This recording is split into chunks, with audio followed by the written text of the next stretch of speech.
Vous ne savez pas? Ah bon? Moi? Je m'appelle Monsieur l'Arbre. Non, c'est faux, c'est Serge. Vous avez mis combien de paniers aujourd'hui? Au début, on en avait deux. Après, attends, il a la méga Faites quoi là-bas? Elle est où elle est? Alors, bonjour les gars, on va refaire la petite semaine. Au chaud, dans la bonne humeur. Regardez, il fait beau les mecs, putain, mais quand il y a un temps comme ça, c'est magnifique. Un ciel bleu. Oh là là là là. Qu'est-ce que c'est beau, qu'est-ce que c'est beau.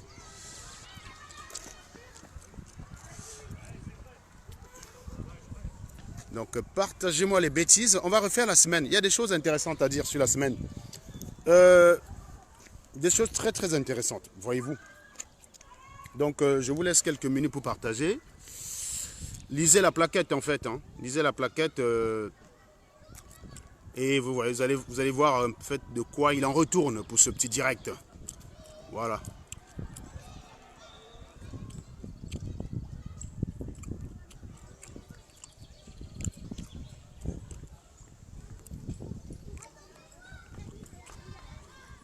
Donc partagez-moi le direct, mes chers amis.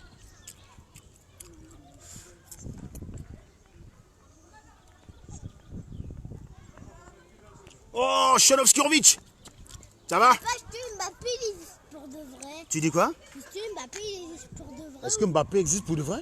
Oui. Non mais t'es sérieux là quand tu demandes ça? Attends, repose ta question. Repose ta question. Est-ce que Mbappé il existe pour de vrai? Attends, repose bien ta question et sois sérieuse. Quoi? Qu'est-ce que tu dis? Est-ce que Mbappé il existe pour de vrai? Est-ce que Mbappé existe pour de vrai?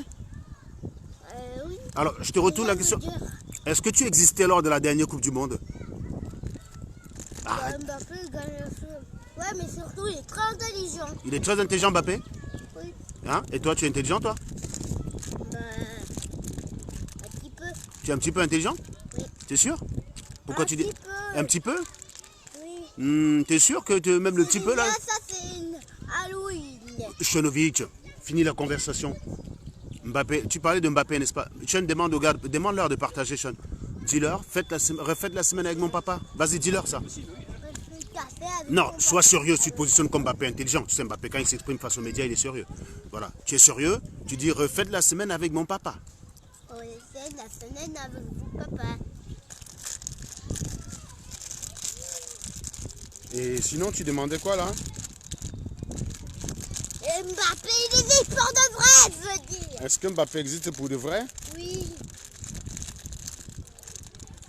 Tu es sûr de ton coup? Il est là, Sean!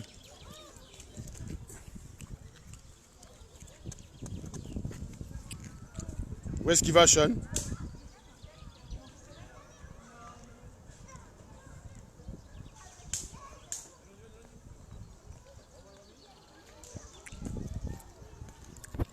Est-ce que Mbappé existe pour de vrai?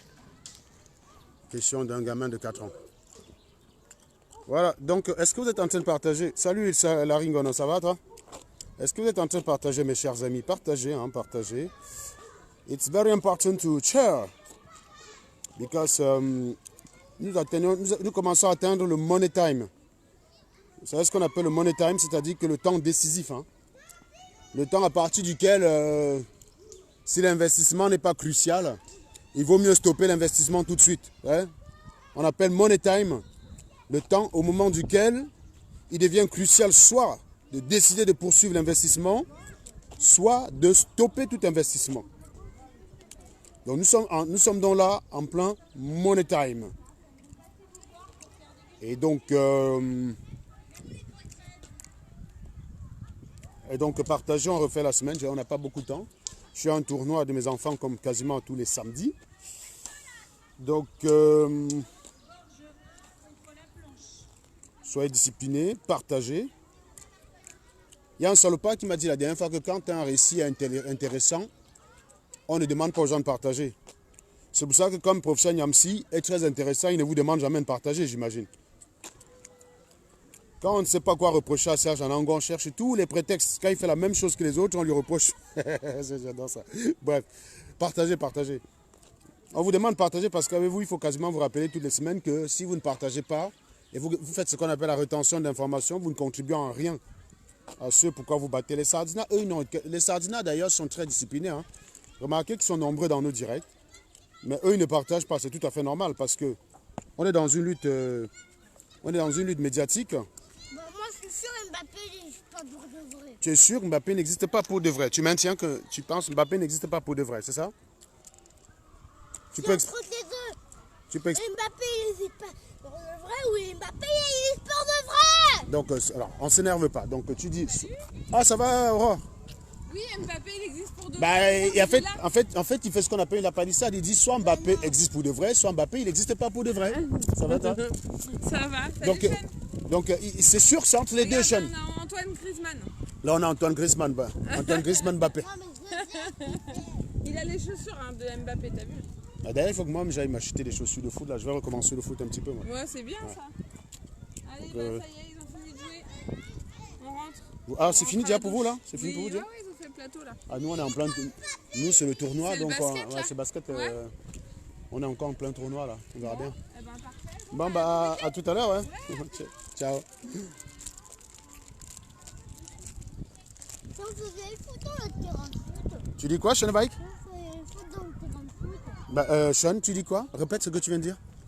On fait quoi? Si on faisait le foot dans le terrain de foot. Et si on nageait dans un terrain de basket? Ça a un sens pour toi, Sean Bike? Sean Bike? Dans un terrain de foot, c'est un peu logique qu'on fasse du foot, hein, mon garçon. J'ai envie de faire du foot. T'as envie de faire du foot? Pour ressembler à qui, Sean Bike?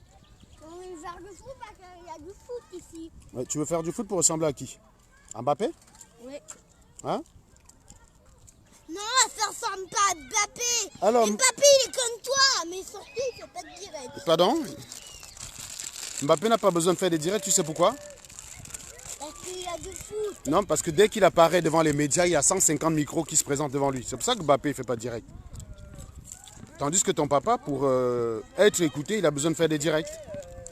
Il n'est pas comme Mbappé, tu vois, mon garçon. D'accord, Sean? Est-ce que tu as compris? Tu sais que tu n'aimes pas les bonbons, n'est-ce pas, Sean? Si. Tu n'aimes pas les bonbons? C'est ça? Le dernier, il est bon, on va mettre à la poubelle et après on fait le foot. Pardon? Il s'est barré, Sean. Voilà, donc, je disais qu'il fallait qu'on se fasse une petite semaine, une toute petite semaine.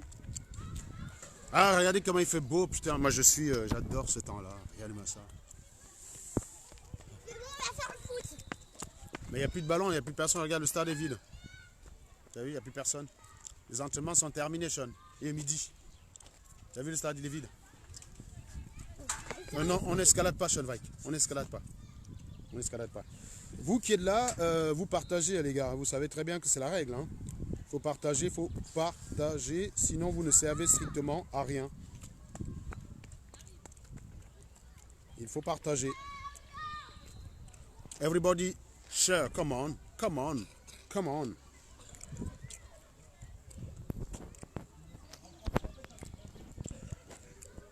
Donc, je disais qu'il fallait qu'on fasse un petit bilan de la semaine. Comme vous avez constaté, j'étais un petit peu déjà, comme je vous ai dit, on atteint le money time. Le money time en investissement, c'est le moment où on décide, oui ou non, de poursuivre ou d'arrêter tous les frais. C'est-à-dire qu'il existe, vous savez, vous avez une courbe d'investissement, quoi. D'ailleurs, tu as la courbe d'investissement. Il existe à un moment donné où stopper l'investissement, c'est limiter la casse plutôt que de poursuivre et donc perdre plus. Voilà. Je ne sais pas si vous comprenez ce que je veux dire. C'est des notions qu'on n'a pas chez nous. C'est-à-dire que quand tu investis quelque part, on investit par la foi. On investit avec l'intelligence et on réfléchit. Et ce n'est pas parce qu'on a investi qu'il faut nécessairement poursuivre dans la voie. Il existe un moment où on fait le bilan entre ce qu'on a dépensé et ce qu'on risque si on poursuit l'investissement.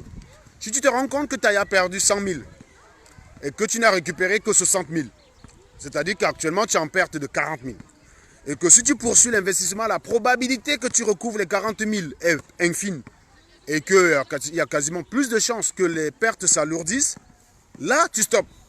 Money time. Et la résistance, encore, je préfère utiliser le terme résistance parce que comme j'essaye depuis le début de la semaine de vous mettre dans vos têtes, le mot révolution, ça crée une certaine confusion dans votre cervelle. Et le cerveau du noir n'est pas souvent habitué à faire des nuances. C'est-à-dire qu'il y a un problème avec le cerveau du noir et très spécifiquement du Camerounais, qui ne sait pas faire ce qu'on appelle la nuance. Voilà. La nuance, c'est un bien gros mot pour l'Africain. Et c'est pour ça que lorsque je m'exprime devant les Africains, j'essaie au maximum d'éviter toute nuance possible. Voilà. J'ai un certain René Eyel que j'ai convoqué d'ailleurs, qui pourra débattre avec moi. Rassurez-vous, je n'ai pas spécialement l'intention de perdre du temps sur cette histoire de délégation permanente. Hein. La délégation permanente, vous avez donc vu l'argument des RDPcistes. Ce n'est pas de vous dire le droit tel qu'il est intitulé. Ce n'est pas de vous parler de la Constitution telle qu'elle est prévue. C'est toujours de vous expliquer que c'est quelque chose qui se faisait déjà. Voilà. On a toujours en fait ce type d'argumentation. C'est-à-dire que quand il y a des abus judiciaires au Cameroun, la réponse c'est quoi? Ça s'est toujours fait comme ça. On va faire comment? On revient encore avec le OVFC, quoi, c'est ça? Le OVFC, le fameux OVFC. Voilà exactement ce qui a créé l'immobilisme chez nous. C'est le OVFC. Vous dénoncez quelque chose qui n'est pas normal. Vous avez toujours un connard qui vous expliquait que, mais dis donc, tu te réveilles aujourd'hui, eh, ça se fait depuis 25 ans. T'étais où? Eh ben, je n'étais pas au courant, mec. Je ne peux pas être au courant de tout, figurez-vous. Je ne peux pas être au courant de tout. Je ne peux pas être au courant de la saleté qui est au Cameroun. Je ne peux pas être au courant du fait qu'il manque des écoles au Cameroun. Je ne peux pas être au courant du fait que les hôpitaux ne fonctionnent pas. Je ne peux pas être au courant, du fait que de la malgouvernance et en plus être au courant de toutes les signatures à la con qui sont au palais de Toudi. Donc je ne suis pas au courant de tout. Maintenant, une fois que l'objet est porté à ma connaissance, j'ai le devoir d'avoir un regard là-dessus. Voyez? Et vous remarquez quand même que pour un mec comme moi dont on a l'habitude par détresse ou par dépit, je ne sais pas comment qualifier cela, de remettre en question mon diplôme. On a toujours tendance, en fait, dès la première occasion, de remettre en question mon diplôme. Alors que je vous mets au défi hein, de me trouver une seule connerie que j'ai dit qui ne soit pas académique dans mon domaine. Parce que vous savez que quand je vous parle tous les jours, je ne vous parle pas de mon domaine. Si vous parlez de mon domaine, vous ne comprendrez rien. Si je vous parle de Navier-Stokes, je vous parle de Bernoulli, je vous parle de Reynolds, tout ça, vous ne connaissez même pas qui sont ces gens-là. Eh bien, c'est eux qui ont bercé mon domaine. Vous voyez, si je parle de Thomson, si je parle de Kelvin, si je parle de... Vous ne les connaissez pas. Donc, quand je vous parle depuis, je ne parle pas des choses qui sont dans mon domaine. Mais couramment, il est très courant de voir des gens venir dire « Oh, j'ai doute fort qu'ils soient ingénieurs. » En revanche, vous avez professeur Messanga Nyamding qui se vante toutes les semaines d'avoir un double doctorat à la Sorbonne, ce qui n'est d'ailleurs pas vrai. Je vous ai prouvé ici qu'il n'avait pas deux doctorats. Je vous ai prouvé qu'il avait un doctorat et ça n'avait rien d'académique, c'était dans les histoires de football. Autrement dit, Sabrina Kadi pouvait déposer la même thèse et se revendiquer de ce doctorat. Il faut bien être conscient de cela. Messanga Nyamding se revendique d'avoir un double doctorat en droit. Donc je vous dis, quand on regarde sur le site thèse.fr, il n'est docteur en droit que pour des histoires de la FECA Foot, donc qui ne concernent que le foot. Et je pense que la thèse qu'il a défendue, Samuel Eto'o peut aussi bien défendre cette thèse-là. En gros, il ne se distingue en rien pour l'instant d'un vrai académicien. Ce mec donc qui se revendique toutes les semaines d'être un docteur ou double docteur, nous a expliqué tranquillement, avec tout l'aplomb nécessaire cette semaine, que les catastrophes auxquelles font face le Cameroun actuellement ne sont évidemment pas l'œuvre de la mauvaise gouvernance de Paul Biya. Le train qui a déraillé à Ezeka n'est évidemment pas un acte de négligence ou un acte inconscient. Non, ça n'a rien à voir. Mais c'est parce que des filles au Cameroun sucent beaucoup des bites. Voilà, c'est des pratiques déviantes. Vous avez commencé des pratiques déviantes. Une femme ne doit pas sucer un pénis. Vous croyez que le séisme qui a eu lieu à Yaoundé là, c'était quoi? C'est parce que je n'ai vu personne venir sur Internet remettre en question son diplôme. Vous comprenez quand même que les Camerounais, en fait, ils remettent en question ton diplôme en fonction de si tu lui plais ou pas. C'est-à-dire que selon que le Camerounais a des bons acquaintances avec toi, il te juge intelligent. Et selon que ça se passe très mal avec lui, subitement tu deviens très bête. C'est ça qui est très intéressant avec le Camerounais. Et c'est d'ailleurs pour ça que je vous ai toujours dit qu'il y en a plein parmi vous qui viennent souvent me faire des compliments inbox. Et je n'hésite pas souvent à les massacrer. Je n'ai pas de problème avec ça parce que je ne cherche pas les compliments. Quand vos compliments ne valent strictement rien du tout. Vos compliments ne valent rien du tout. Vous avez un côté tellement instable je vous dis, hein, se fier au compliment d'un Camerounais, il faut être bête. Un Camerounais qui te dit tu es intelligent, tu dis fume-le, tu vois s'il va maintenir ses propositions. Tu le fumes juste, tu vois s'il va redire la même chose. Un Camerounais, tu le fumes, tu apportes la solution à son problème, il refuse. Parce que tu l'as fumé. Comme s'il te faisait mal. Vous êtes bête. Vous êtes d'une idiotie, mais incroyable. Donc parce que je te dis que tu es un connard, je t'apporte la solution à ton problème, tu la refuses et tu crois que c'est à moi que tu fais mal. Choisissez en fait de ne pas adopter la bonne posture pour régler cette révolution parce que vous êtes contre Serge Anango. Vous voyez que moi, je fais la révolution. Contrairement à beaucoup de personnes qui font cette révolution, il y en a beaucoup qui n'ont pas de vie de famille. Qui n'ont pas de vie. Cette révolution, ça me prend certes du temps, mais ça ne m'empêche pas de profiter du bon temps avec les miens. Je profite à chaque instant où j'ai 2-3 minutes. Vous voyez, je ne fais plus de directs le soir. Les gens disent que j'ai perdu les audiences. Vous avez remarqué que je ne fais plus de directs à des heures de grande audience. Parce que j'ai plus le temps. 20 h, je suis à mes enfants ou je suis avec des amis, je fais autre chose. Hors des questions. Je préfère faire les directs au moment où j'ai rien à faire, à avoir 100 personnes, plutôt que de vouloir à tout prix faire le direct à un moment donné où j'aurai 10 000 personnes qui me regardent. Non, je m'en fous de ça maintenant. Les directs de vendredi 22 h, vous ne me voyez plus les faire.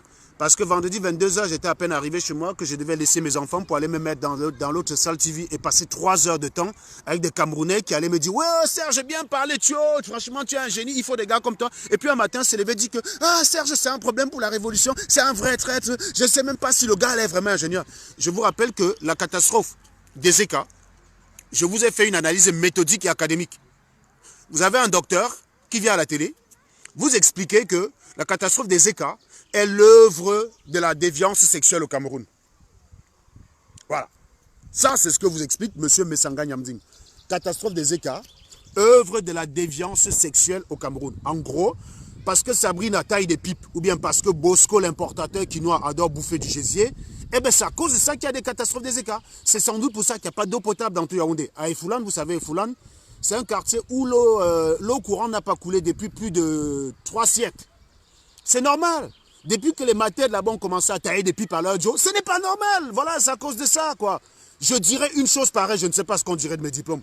Je dirais une connerie pareille, je sais pas. En fait, vous attaquez toujours à ceux qui vous font du mal. J'ai dit fait du mal parce que si je vous fais du mal, rassurez-vous, ce n'est pas intentionnel. J'ai essayé de vous réveiller parce qu'il faut une bonne dose de cheval pour vous réveiller. Je vais vous lire le texte d'une dame qui m'a envoyé hier. Parce que vous avez tendance à dire que mon message ne passe pas.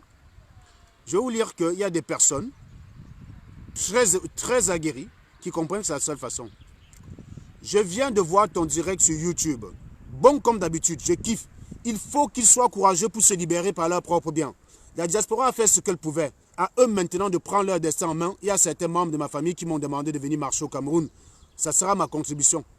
J'ai répondu, je ne manque de rien comme vous voulez m'envoyer au casse-pipe. Ne me parlez plus de vos misères et restez dans vos merdes. Je ne parle même plus à ceux-là. Ils cherchent à me joindre par tous les moyens. Je ne réponds plus à personne.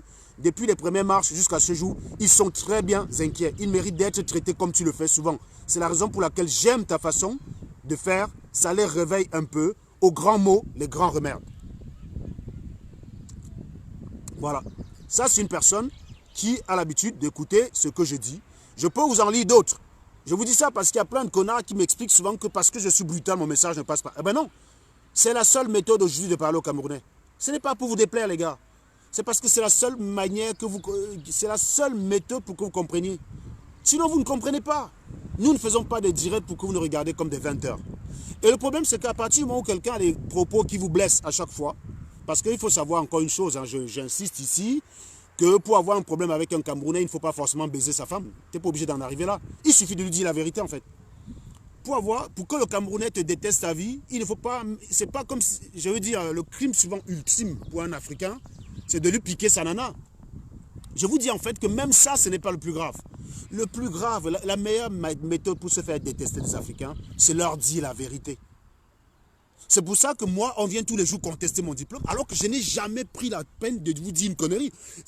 Est-ce que quelqu'un est déjà venu dans mon direct, dit, encore une fois, dans mon domaine, hein, parce que vous savez, je parle de droit.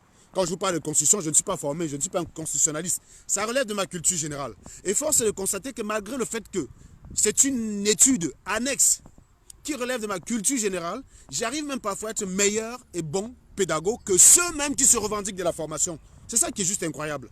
Et je comprends pourquoi j'attire les haines des gens, parce que j'arrive à aller dans leur domaine. leur parler et passer le message mieux qu'eux-mêmes. Et alors que moi, ils ne peuvent pas m'attaquer dans mon domaine. Les gens se contentent de dire, oh, c'est même quel ingénieur qui fait des fautes de français comme ça. Vous êtes sûr qu'il a son diplôme? Attendez. Vous voulez que je vous montre les formules des mécaniques de fuite? Vous allez comprendre qu'on n'a pas besoin d'être bon en français. Hein? Théorème du transport de Reynolds. Je vous montre juste ça comme ça. D'accord? Vous allez me dire s'il faut être bon en français pour... S'il faut être bon en français... S'il faut être bon en français pour écrire ça. Vous êtes toujours dans des conneries à 2 balles, quoi. Toujours dans de la connerie. Toujours dans de la connerie. Vous n'êtes pas dans... Donc, personne n'est dans... Donc, quand maintenant une personne qui se revendique intellectuelle vient devant vous, vous dit des grosses conneries, on ne vous voit pas remettre en question son diplôme. Là, ce matin, la question se pose vraiment si Messanga Nyamdiga a mis les pieds un jour à l'école. Comment tu peux venir expliquer aux gens que un train qui a déraillé n'est pas l'œuvre des actions qui concernent ce train, mais une action totalement non liée, c'est-à-dire une nana qui taille une pipe à son mec, quoi, ou un Joe qui bouffe une chatte. Putain, bouffer une chatte, ça a du goût, quoi. Vous rigolez ou quoi? Vous croyez que... Mais vous mangez les escargots, non? Vous mangez les escargots? Mais bouffer une chatte, ça a ce goût-là. Attends, moi j'adore l'escargot. Bouffer une chatte, ça ne m'a pas empêché d'être ingénieur. Ça ne m'a pas empêché d'être ingénieur. Donc, je ne comprends pas. Il y a plein de nanas qui sont très ingénieurs qui taillent des pipes. Hein, et qui sont ingénieurs, qui sont responsables dans leur boulot, qui sont des cadres et qui taillent des pipes super bien, quoi. J'ai eu des chefs d'entreprise qui me taillent des pipes. Et je n'ai pas l'impression que le lendemain, quand ils sont arrivés à leur boulot, ils avaient des problèmes de direction. Donc, vous voyez l'éducation qu'on est en train de vous transmettre. Par exemple, quelqu'un qui veut venir m'attaquer dans mon domaine, il vient, il discute avec moi sur la base de ces formules-là. Vous voyez? Venez. Est-ce que si j'écris la vitesse et j'oublie le S à la fin, la vitesse est définie par, et je ne mets pas le E à la fin, est-ce que cette formule qui est en bas reste invalide? La personne ne comprend rien. Mais venez m'attaquer dans mon domaine. Quand je parle de statistiques, venez m'attaquer en statistiques. Je vous ai expliqué statistiquement pourquoi Kamto a gagné. Avec tous les intellectuels dont les sardinats se revendiquent, pourquoi il n'y en a pas un qui soit venu me contredire? Pourquoi il n'y en a pas un qui soit venu me contredire? Personne n'est venu me contredire. On peut être vulgaire et savoir ce qu'on veut. Vous savez, il y a des très grands scientifiques qui étaient vulgaires, hein, qui avaient ce qu'on appelait le syndrome Gilles de la Tourette. Ça n'a pas empêché que leur théorie soit valide. Allez voir les ingénieurs du MIT. Ça parle, ça fait fuck damn shit, machin. Mon cher, n'empêche que les téléphones, les smartphones avec lesquels on discute, les écrans LCD, toutes les améliorations qu'il y a dans les avions aujourd'hui, ça vient des gars du MIT. Ça vient des gars de Harvard. Donc vous avez tous des trucs bêtes. Vous venez dire que parce qu'un mec qui dit le gros cul de votre maman, il ne peut pas être ingénieur. Et un mec qui vient vous expliquer qu'un train a déraillé parce que les nanas taillent des pipes, lui il peut être docteur, quoi. Non mais on ne comprend pas. Là, clairement, ça touche du domaine de l'académique. C'est-à-dire que venir expliquer des conneries comme ça, c'est du domaine de l'académique. C'est-à-dire qu'il y a la matière à se demander si Messanga Nyamdiga n'a jamais mis n'a jamais mis un pied à l'école, quoi. Je ne sais pas moi. Comment un type qui a bac plus 9 peut venir dire des conneries pareilles? Soyons sérieux. Ça ne vous choque pas. Voilà ceux à qui vous confiez vos enfants au Cameroun. Voilà les personnes à qui vous confiez vos enfants au Cameroun. Je peux vous expliquer que si un enfant se branchait que sur mes postes, à moi, essayer d'intégrer la substance de ce que j'essaie de passer à travers ces postes, il n'aurait même pas besoin d'aller au Cameroun à l'école. Parce qu'à l'école, on vous pervertit. Le peu de bon sens avec lequel vous êtes né. Vous savez, Descartes, il disait toujours que le bon sens, c'est la chose à mieux partager. Ça paraît bête. C'est-à-dire que, quand on dit c'est à mieux partager, c'est un terme de potentiel. Quelqu'un peut avoir potentiellement de l'énergie et ne pas être capable de l'utiliser. Et une personne, c'est-à-dire qu'on peut avoir deux niveaux d'énergie potentielle et ne pas être capable de les mettre en application parce qu'il y a des obstacles. Vous prenez par exemple une balle qui a 1 mètre du sol. Il a une certaine énergie potentielle. D'accord? Il y a une certaine énergie potentielle qui est définie par MGH. La masse fois la hauteur fois la gravité. Vous prenez un autre qui est à 80 cm du sol. Théoriquement, celui qui a 80 cm du sol a moins d'énergie que celui qui a 1 mètre du sol. Si celui qui a 1 mètre du sol, vous intercalez un obstacle, je ne sais pas moi, à 70 cm du sol, qui est juste à sa chute. Lui, il ne va pas arriver au sol avec la même vitesse que celui qui a 80 cm, qui chute de façon libre. Celui qui est à ce niveau-là va cascader, tac, tac, tac, et va perdre de l'énergie au fur et à mesure de sa chute. Parce qu'il s'est perdu. Vous comprenez ce que je veux dire? Donc, quand on dit que le bon sens, c'est la chose à mieux partager, oui, à la naissance, un enfant noir et un enfant blanc, ils sont dotés du même potentiel en termes de bon sens. Sauf que l'enfant africain, au cours de sa vie, fait face à des obstacles qui ont tendance à annuler ce bon sens-là. Fait face à des obstacles qui ont tendance, comment dire, à l'anéantir. Et au final, il se retrouve à l'âge adulte, à âge équivalent. Vous avez un enfant d'Occident qui est bien plus éveillé qu'un enfant du pays, alors qu'ils sont sortis du ventre avec le même potentiel. Je répète, vous prenez une balle de tennis. Vous prenez une balle de tennis qui a 1 mètre du sol. Vous prenez une autre balle de tennis qui a 80 cm du sol. La première balle de tennis, vous intercalez entre lui et le sol une différente série d'obstacles. Par exemple, vous mettez à 80 cm du sol un obstacle, à 60 cm du sol un autre obstacle, et à 40 cm du sol un dernier obstacle. Voilà. Ce qui se passe, c'est qu'en fait, cette balle, qui a 1 mètre du sol, a une énergie potentielle à l'origine qui est supérieure à celle qui a 80 cm du sol. Celle qui a 80 cm du sol exploite le sien totalement puisqu'il chute dans le vide. Donc, la vitesse du sol, la vitesse au niveau du sol correspond à l'énergie emmagasinée au cours de la chute. Énergie potentielle. Allô? Ouais, j'arrive. Ok, j'arrive. Correspond donc à l'énergie potentielle emmagasinée au cours de la chute de 80 cm.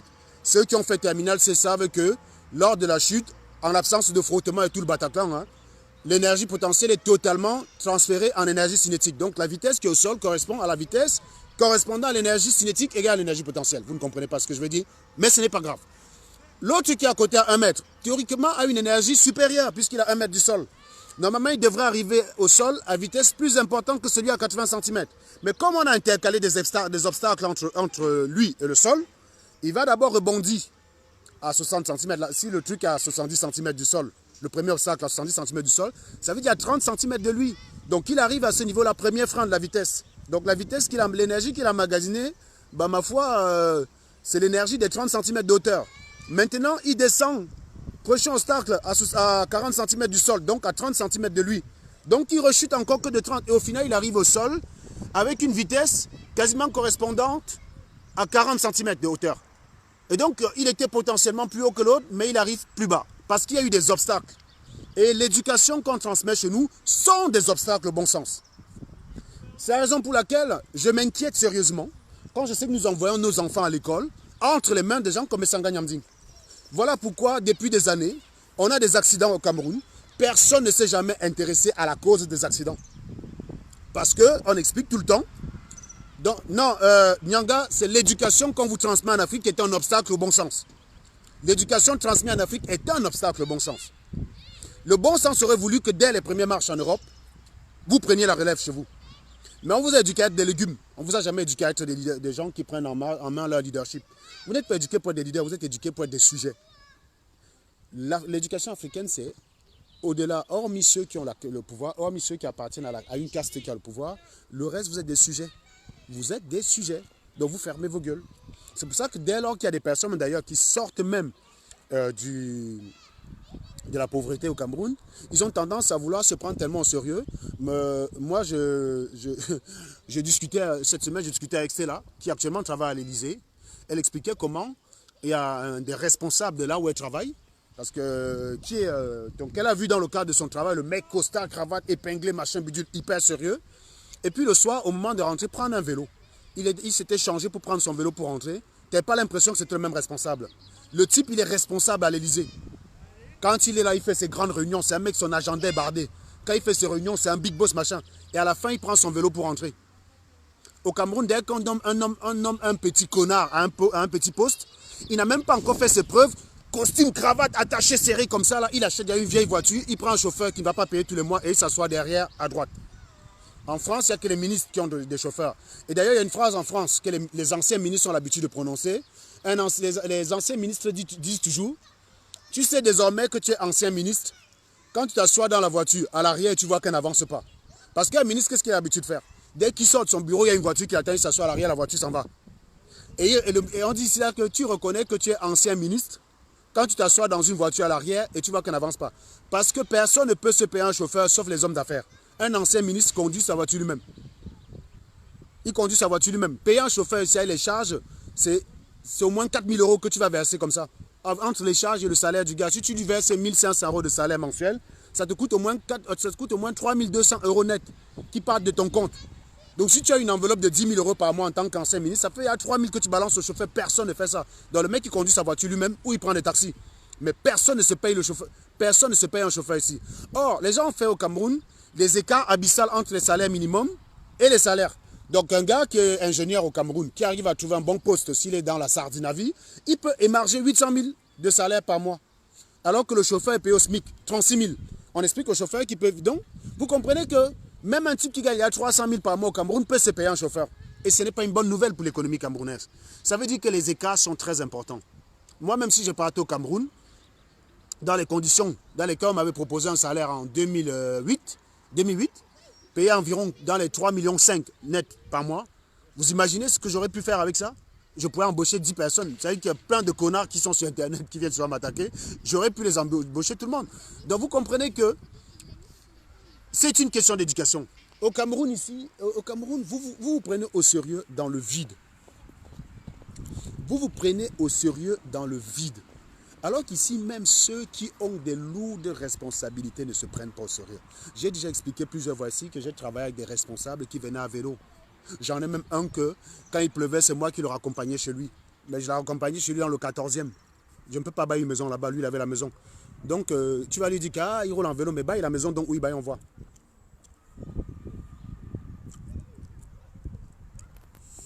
Donc vous comprenez en fait, on n'est pas ici pour débattre de si je me trompe ou pas. On est ici pour débattre des solutions qui font sortir les Camerounais. Donc je ne suis plus là dans les débats à la con.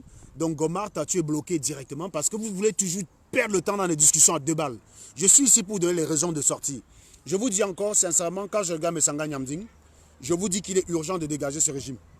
Il est urgent de le dégager. Et ça, ce n'est pas Serge Anango qui va le faire. Ce n'est pas Serge Anango qui va le faire. C'est vous, au Cameroun, qui allez le faire. Ce n'est pas moi. Si vous avez cru un seul instant que ça allait être moi, vous vous êtes royalement trompé. Si à un moment donné, j'ai laissé penser que c'est nous qui allons venir chasser bien pendant que vous nous regardez, je crois qu'il est temps que je m'excuse. Je ne crois pas que j'ai toujours été très clair là-dessus. D'ailleurs, c'est pour ça que vous ne m'aimez pas beaucoup. Parce que je suis l'un des rares à vous mettre en face de votre responsabilité. Les autres ne vous le disent peut-être pas clairement. Mais je rappelle ici que vous pouvez adorer El Chenou comme vous voulez.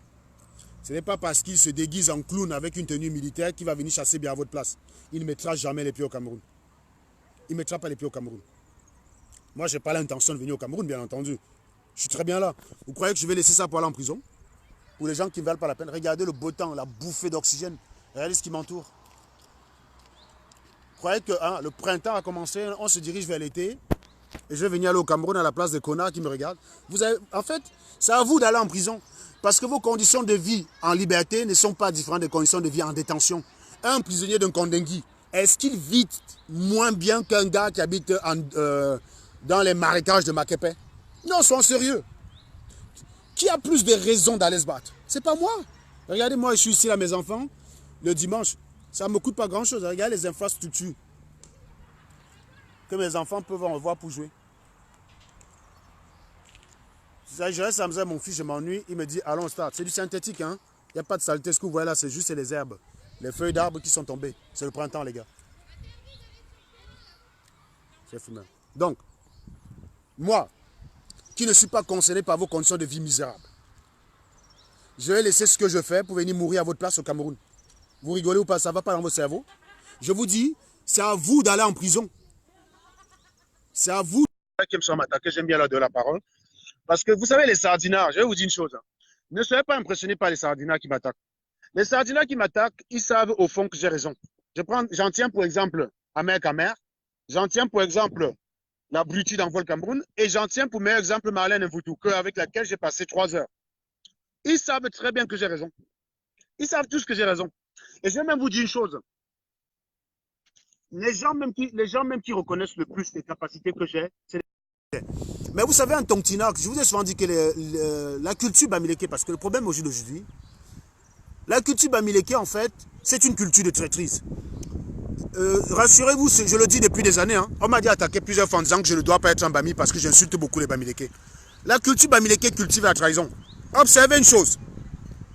Depuis que j'ai fumé certains tontinards de Facebook, eux ils souhaitent tous ma mort. Et ils souhaitent ma mort médiatique. Alors que ce que je fais, ils ne sont pas capables de faire. En gros, ils préfèrent s'affaiblir pour les problèmes d'ego. Regardez maintenant les sardinards. Il y a eu une embrouille entre les Amer, Kamer et tous ces gars-là. Est-ce que vous les voyez s'attaquer entre eux sur Internet? Jamais. Même ceux qui les suivaient sont toujours restés fidèles. Est-ce que vous voyez les sardinards attaquer Nassim Baga? Est-ce que vous voyez les sardinards pro-Amer, Kamer attaquer Nassim Baga? Jamais. Est-ce que vous voyez les sardinards pro-Guylaine Chapuis attaquer... comment il s'appelle Vondol Bidjul là, le gars là? Merde, Amot. Vous ne les voyez pas faire. Ils ont beau avoir eu des différends. Ceux qui les suivent sont restés fidèles à chacun. Ils savent maintenant que oui, Mbaga ne s'entend pas avec un Vondor. Mais ce n'est pas grave parce qu'eux sont patriotes. Nous, on va continuer de les suivre. Les tontinards, quand tu les fumes, non, n'allez plus suivre Serge. Le gars là, il a un problème à la révolution. Les Bamileke ont une éducation de merde. Les Bamileke sont les premiers à s'entretuer dans ce pays. Si les Bamileke avaient l'unité, Kamto ne serait pas en prison. Admettons même qu'il y a le tribalisme au Cameroun. Si les Bamileke étaient solidaires, eux ils sortaient tout ça. Les Bamileke ont les moyens d'arrêter ce qui se passe. Vous dites que vous détenez le commerce. Fermez vos putains de boutiques les mecs. Vous empêchez l'économie du Cameroun de vivre. On arrête Maurice Kamto. Chacun est là. Chacun sauve sa boutique. Ok, chacun sauve sa boutique. Et vous allez demander à Photo Victor de le faire. Si vous aviez commencé déjà vous à fermer vos boutiques en Bopi. Toi tu fermais ta boutique à Sandaga. L'autre fermait sa boutique à Mokolo. Le producteur de poissons fermait sa boutique. Le vendeur d'essence fermait. Vous bloquez l'économie comme ça là. Photo Victor aussi aurait fermé ses entreprises. Photo Victor aurait aussi fermé ses entreprises. Oui, il s'attaque, mais il ne s'attaque pas de façon aussi flagrante. Arrêtez vos conneries. Moi, je suis un peu ça. Moi, vous avez remarqué que pendant 2 semaines, je suis resté un peu à l'écart de ce qui se passe. Ça me permettait d'observer les différents constats. Et moi, quand j'observe, c'est de façon scientifique, sans émotion. C'est de façon scientifique. Les sardinats sont plus structurés que les tontinats. Ça, c'est un fait. Ils sont bêtes, mais ils ont quelque chose. Ils ont le sens de l'intérêt commun. Pas le sens. Ce qui est juste dommage, c'est s'ils avaient le sens de l'intérêt commun appliqué à la République camerounaise, le Cameroun serait avancé. Mais ils sont bêtes dans le sens qu'ils n'ont pas réalisé que le Cameroun est un pays entier. Leur communauté, au sein de leur communauté, ils ont le sens de l'intérêt général, mon cher ami. Donc, oui, les gars, ils ne s'attaquent pas aussi violemment. Ce n'est pas aussi flagrant. Ce n'est pas aussi flagrant. Donc, il faut arrêter à chaque fois. Parfois, aller prendre le bon exemple.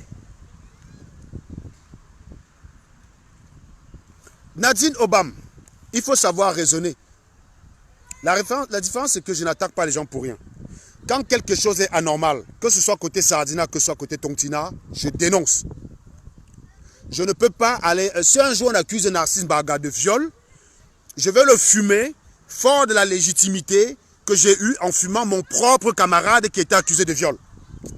Or, si j'avais soutenu le violeur chez moi, quelle légitimité aurais-je eu pour attaquer un coup à débat si demain il est accusé de viol? Aucune.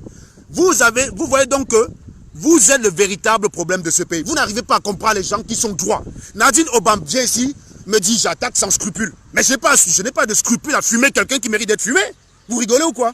Prends le motif pour lequel j'attaque, tu viens en discute. Ne venez pas par principe dire tu as attaqué tes amis. Ça ne veut rien dire ça. Sinon aussi on peut aussi dire que l'Ambazoni a attaqué le Bir. Vu comme ça, on peut dire la même chose. On peut aussi dire qu'Ambazoni a attaqué le Bir et accuser l'Ambazoni. Mais non, les Ambazoniens ont réagi. S'ils ont réagi, ça veut dire qu'il y a eu une action qui les a poussés à réagir. Il y a eu une action à la base qui les a poussés à réagir. Et cette action, ça a été tout le mal qu'on leur a fait. Paul Biya demande aujourd'hui le dialogue. Je vous rappelle qu'on a connu une femme qui se déplaçait dans la rue avec l'arbre de la paix, sur laquelle on a tiré et brûlé sa maison. Vous êtes idiots. Vous êtes idiots. Vous voyez, donc on reprend un exemple. Quelqu'un dit tu vas parler de ce PB toute sa vie. Pour illustrer un propos, on prend un exemple connu. On peut reprendre le même exemple 25 fois. C'est une façon de vous dire que vous ne comprenez rien. Vous êtes nul en compréhension des textes. Et ça, vous savez pourquoi? Parce que vous avez des professeurs comme Sanga Nyamding. Envoyer vos enfants à l'école ne sert à rien quand je vois comment vous raisonnez ici. Vous êtes d'une stupidité alarmante. Nadine Obam vient me dire que j'attaque mes amis sans scrupule. Est-ce qu'elle est venue me dire, Serge, tu as attaqué tel ami l'autre jour pour telle raison? Je ne suis pas d'accord avec le motif pour lequel tu as attaqué. Vous ne discutez jamais des faits. Vous restez toujours sur les principes à 2 balles. Quand je m'entends avec Koun, Agüero, vous venez dire, oh Koun, tu t'entends avec Serge comme ça, un jour il va te fumer. Koun, il vous a répondu quoi? Que si demain il me fume, c'est qu'il a des bonnes raisons de le faire, je vais examiner les raisons pour lesquelles il m'a fumé. Non, je vous ai dit une chose. Je vous ai dit, je te parle de ceux qui suivent les sardinages, je ne te parle pas les têtes. Entre eux, les têtes se sont attaquées. Mais leurs followers ne sont pas là pour s'acharner sur eux. On ne voit pas le follower d'Ahmed Kamer tous les jours aller insulter Nassim Baga. C'est ce que je vous dis. Or, vous les Tontinards, tous les jours, vous êtes partis à gauche m'insulter. Vous avez la photo de Kamto sur votre truc. Vous avez la photo de Kamto dans votre, comme photo de profil. Mais vous allez sur le direct de Martin Tajo et de Max, m'insulter moi. On ne voit pas ça chez les sardinages, je vous le garantis. Mais que les sardinages entre eux des désaccords. Oui, on a eu ça, ils se sont attaqués. Je crois que Nassim Baga a fait des directs pour insulter Ahmed Kamer, leur bande, ainsi de suite, vice versa. Mais leurs followers, les Theresia Abena que tu vois là, par exemple, c'est des sardinades. Tu ne vois pas Theresia Abena aller sur un direct de Marie-Paul insulter Ahmed Kamer. Non, c'est ça que je vous dis. Parce que même s'ils ont des différends entre eux, ces gens-là sont là pour préserver le terreau national. Si chacun commence à tirer à gauche, à droite, ils vont se fragiliser. Eux, ils l'ont compris. Que j'ai un problème avec Martin Tajo, je prends un exemple, je n'ai pas de problème avec lui, mais imagine j'ai un problème avec lui. Toi qui nous suis tous les deux là, ton problème là-dedans c'est quoi?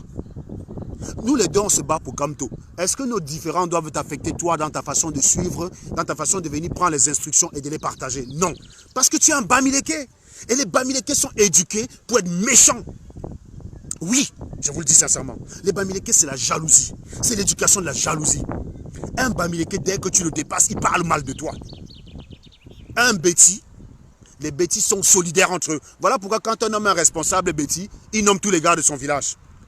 Moi j'ai eu un ministre de ma famille, ministre de la ville. Combien de personnes il a nommé? Combien de personnes il a été impliqué? Même moi-même quand j'ai voulu partir en Beng, je suis parti le voir. J'ai dit, je suis en train de faire un concours, il me faut la caution. Je n'ai pas les dos. Il m'a promis qu'il allait le faire. Quand j'ai vu le concours, il a commencé à me tourner comme ça. Il ne savait pas que j'allais vu le concours. Je vous parle de l'Ekenendon Fak. Ce connard qui est au conseil constitutionnel, c'est un membre de ma famille. Mais voilà, donc j'essaie de vous dire que on a un problème chez nous les Bamileke, c'est un problème de solidarité. Regardez que Mebengo, quand il est au pouvoir, les Sardinas le soutiennent. Quand on le met en prison, les Sardinas le lâchent aussitôt. Parce que soutenir Mebengo en prison, ça allait à l'encontre de Paul Biya. On te loue Mebengo, le grand type, le grand fonctionnaire, le grand visionnaire. Depuis qu'il est en prison, vous voyez encore les Sardinas disent qu'il est grand. Non, les Sardinas sont les premiers à l'enfoncer. Vous n'avez pas été capable de faire ça avec elle chez nous. À partir du moment où une personne est hors jeu, il faut l'abandonner, passer à autre chose. C'est ce que font les Sardinas, ils sont structurés les gars. Vous êtes bêtes. Et même encore une fois, on est parti du principe au début de cette... L'erreur qu'on a commise au début de la Révolution, c'était de prêter du bon sens à certains Tontinards. Et malheureusement, oui, force est de constater que la plupart des Tontinards, c'est des Bamileke. Et je vais vous dire une chose, je vais vous apprendre quelque chose que j'ai découvert. Les Tontinards qui sont des autres tribus, qui nous soutiennent dans ce combat, ne m'ont jamais lâché. Au jour d'aujourd'hui, là, dans le combat que je mène, ceux qui me soutiennent depuis le début, c'est ceux qui ne sont pas de notre tribu. C'est les Tontinards qui sont venus parce qu'ils veulent que Kamto change. Et cette envie est plus forte pour eux qui ne rentrent pas dans les conneries là. Qui sont ceux qui m'attaquent aujourd'hui? Allez chercher. Je vous dis, les Sardinas déjà m'attaquent depuis parce que, je vous dis une chose, hein, les vrais Sardinas là même qui causent le pouvoir au Cameroun peuvent vous dire, j'en ai déjà 2 qui me l'ont confirmé, que le seul résistant qui est pris au sérieux par Etoudi, c'est Serge Anango, que les autres là pour eux c'est des blagueurs. Ça c'est les Sardinas qui le disent. Donc ça dit que votre principale arme qui inquiète l'ennemi adverse, c'est lui que vous attaquez. Vous êtes bête. Je vous dis, je n'ai jamais vu un...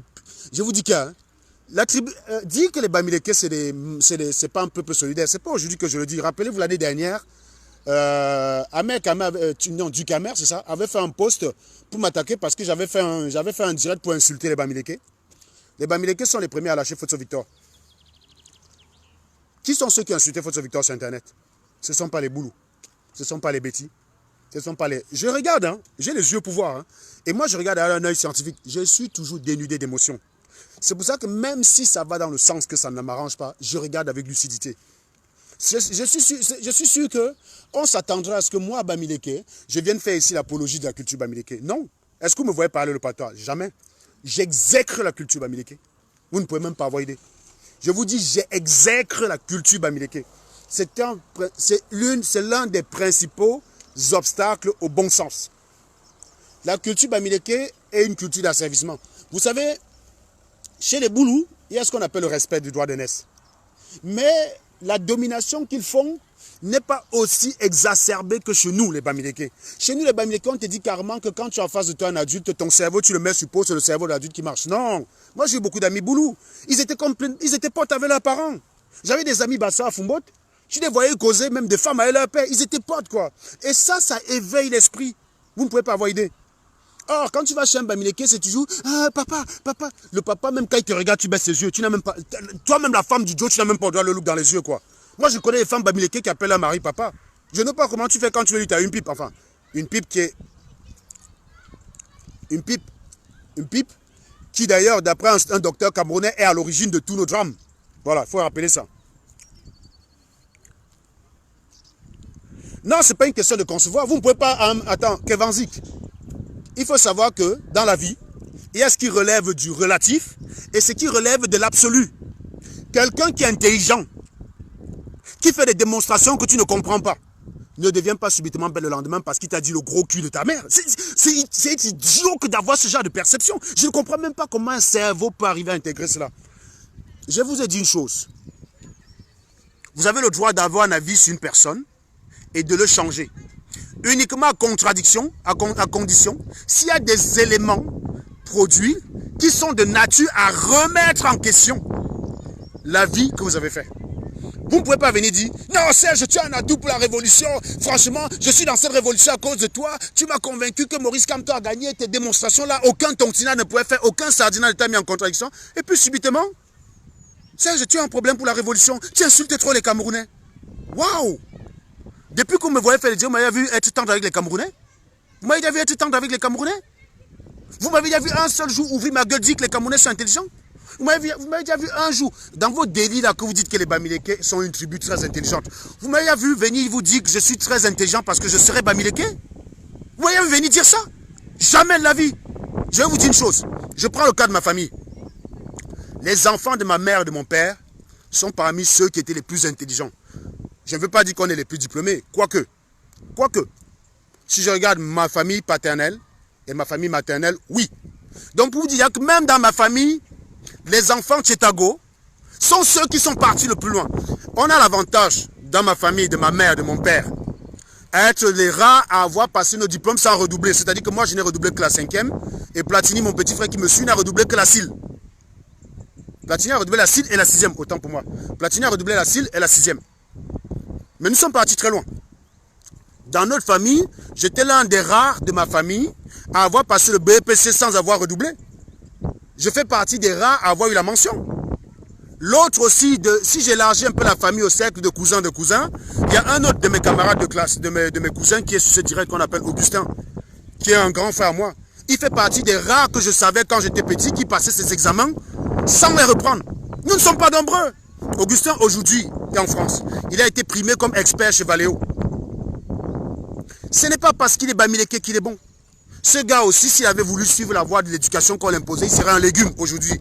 Si j'avais voulu appliquer doctement ce que la culture Bamileke met dans la tête, je ne serais pas où j'en suis. Que ce soit Augustin, que ce soit des gars comme moi, on est des personnes qui, à un moment donné, ont décidé d'être résistants envers la fatalité. Ce n'est pas la culture Bamileke qui fait de moi ce que je suis. C'est exactement l'aversion que j'ai contre la culture Bamileke. L'aversion, c'est-à-dire l'opposition. Donc, il faut comprendre que, non, la folie des grandeurs, si j'étais dans la folie des grandeurs, monsieur Karaman, je serais tous les jours en train de faire des directs avec vous avec du champagne et de la veste et cravate. Je me présente toujours à vous comme une personne très simple. Donc je ne suis pas dans une quelconque folie des grandeurs. Ce n'est pas parce que je vous dis que je suis bête que ça veut dire que je me considère le plus intelligent. Ça, c'est votre interprétation et je n'en suis pas responsable. Dire que les Camerounais sont très bêtes, à aucun cas, si je prends une proposition, si on veut faire l'analyse propositionnelle, je crois que ceux qui ont fait un peu mathématiques et philosophie savent de quoi je parle. Analyse propositionnelle, soit la proposition suivante, les Camerounais sont tous des crétins. Et soit la proposition, Serge Anango est le plus intelligent des Camerounais. Est-ce que ces deux propositions sont équivalentes? Si vous mettez oui, vous avez 0.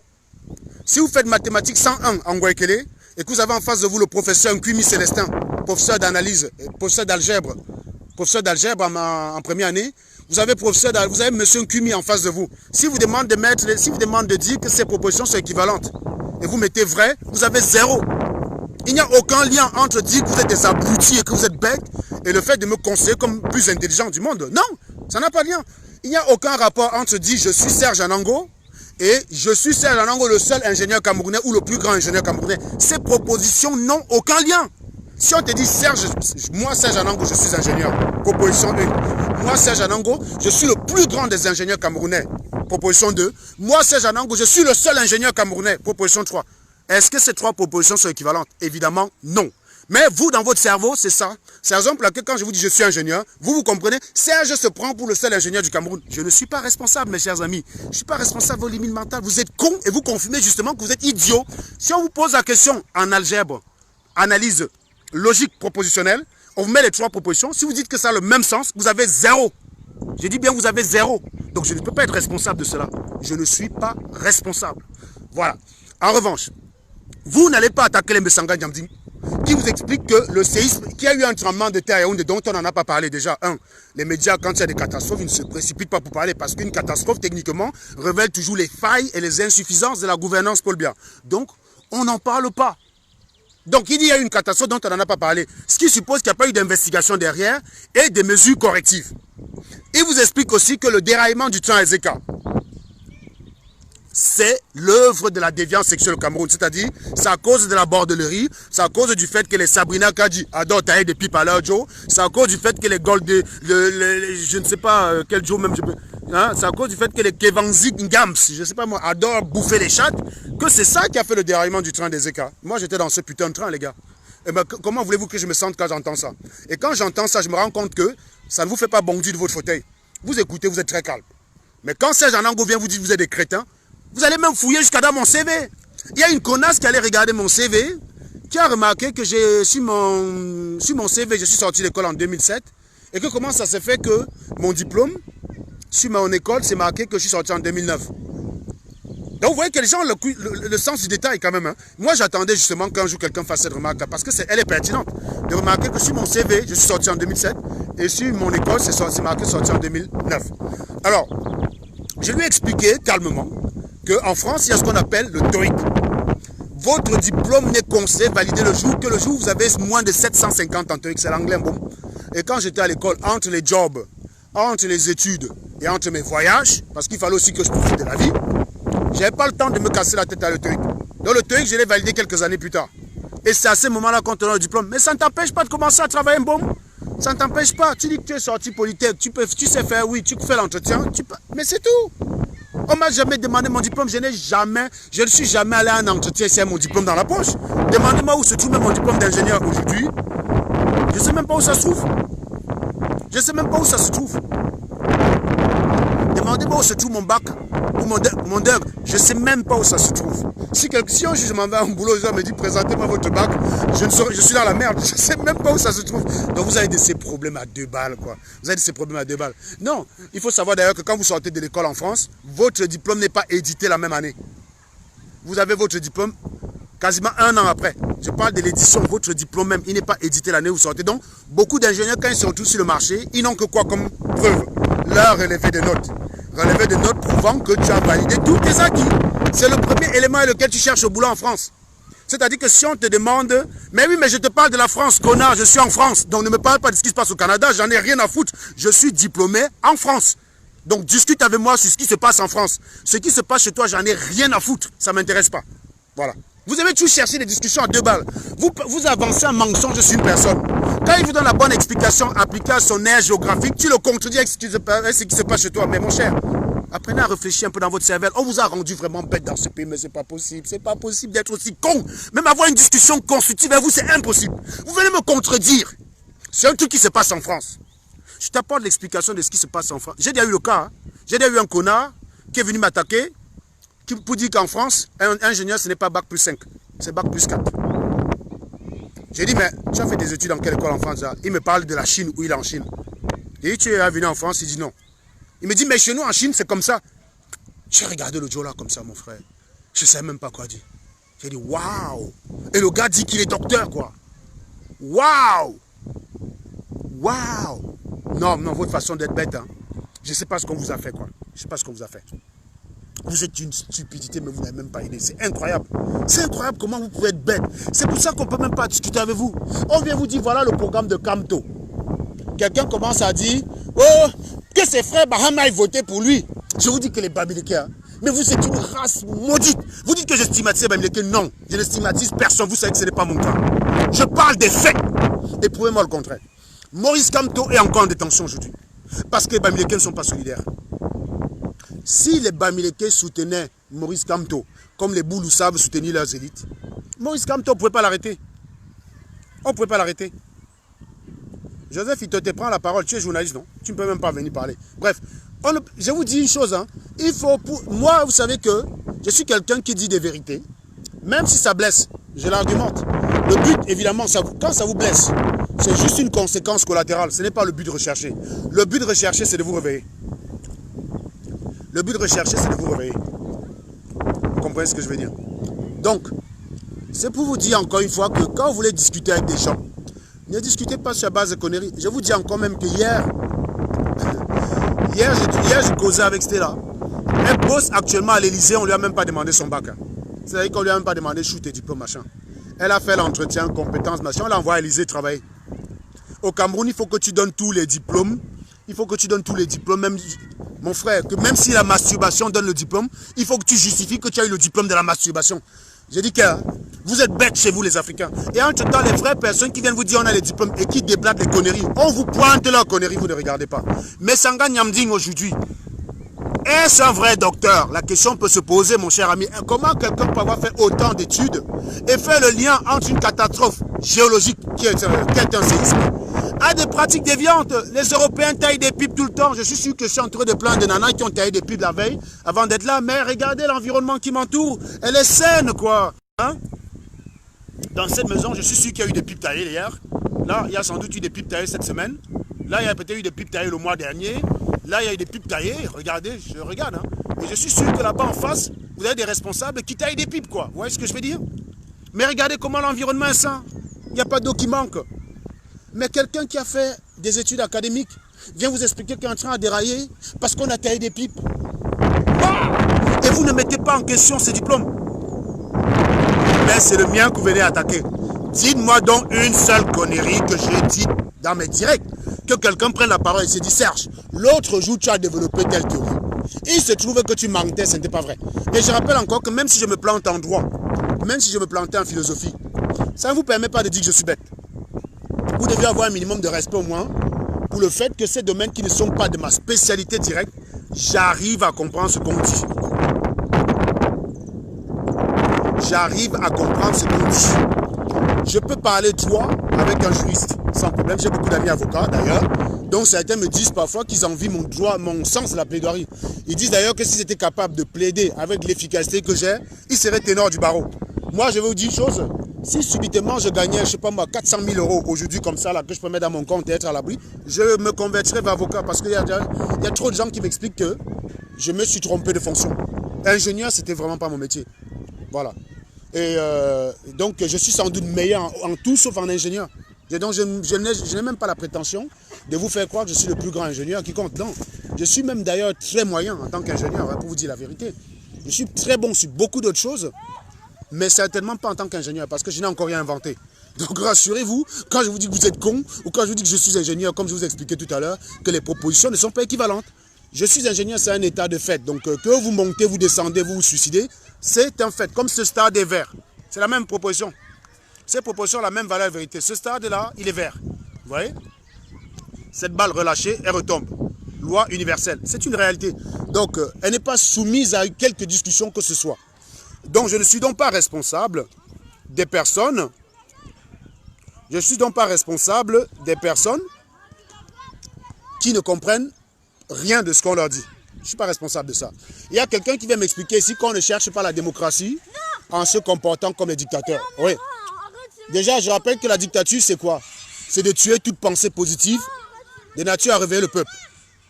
Et si je ne bloque que les connards qui sont de nature à nous abaisser. Et je vais vous dire une chose. Si j'étais un dictateur, je ferais un dictateur à l'envers. C'est-à-dire que j'encouragerais des esprits éclairés qu'on a sur Internet et je pendrais assez rapidement des gens comme Essanga Nyamzing. Je les pendrais, haut et court. Ces gars, c'est des désastres, c'est des meurtriers. Parce que l'abrutissement qu'ils mettent dans le cerveau des Camerounais, c'est grave. L'abrutissement qu'ils mettent dans le cerveau des Camerounais, c'est... Mais attendez, vous savez, je vais vous faire une confidence. Une jeune étudiante en stage, une jeune stagiaire cette année, m'a expliqué que elle fait des études de droit. Elle fait des études de droit. Et en fait, elle a décidé de jobber plutôt que de faire le stage. Et donc, elle m'a expliqué que une année, son rapport de stage, en fait, elle avait dit qu'elle allait faire son stage au Cameroun. Elle est restée en France jobber. Et que son rapport de stage, c'était juste un condensé de tous les postes que j'avais fait sur le droit. Elle a eu une très bonne note. Donc, vous comprenez encore que si elle prenait les postes de Onanguini, je ne suis pas sûr qu'elle aurait une meilleure note. Je vous parle d'une fille qui était dans une école en France. Elle devait faire 6 mois de stage. Je crois que c'était en 2016 ou 2017. Elle devait faire 6 mois de stage.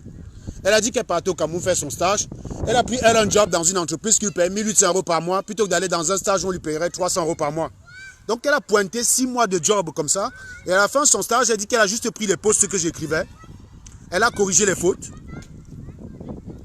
Elle a fait un rapport avec. Elle a eu une très bonne note. Parce que les postes que j'ai faits en matière de droit décrivent très bien la situation juridique de ces pays-là. Elle a juste pris ça comme constat, comme chose qu'elle a observée. Elle a rédigé son rapport de stage avec. Elle a eu la note. Ça me fait plaisir.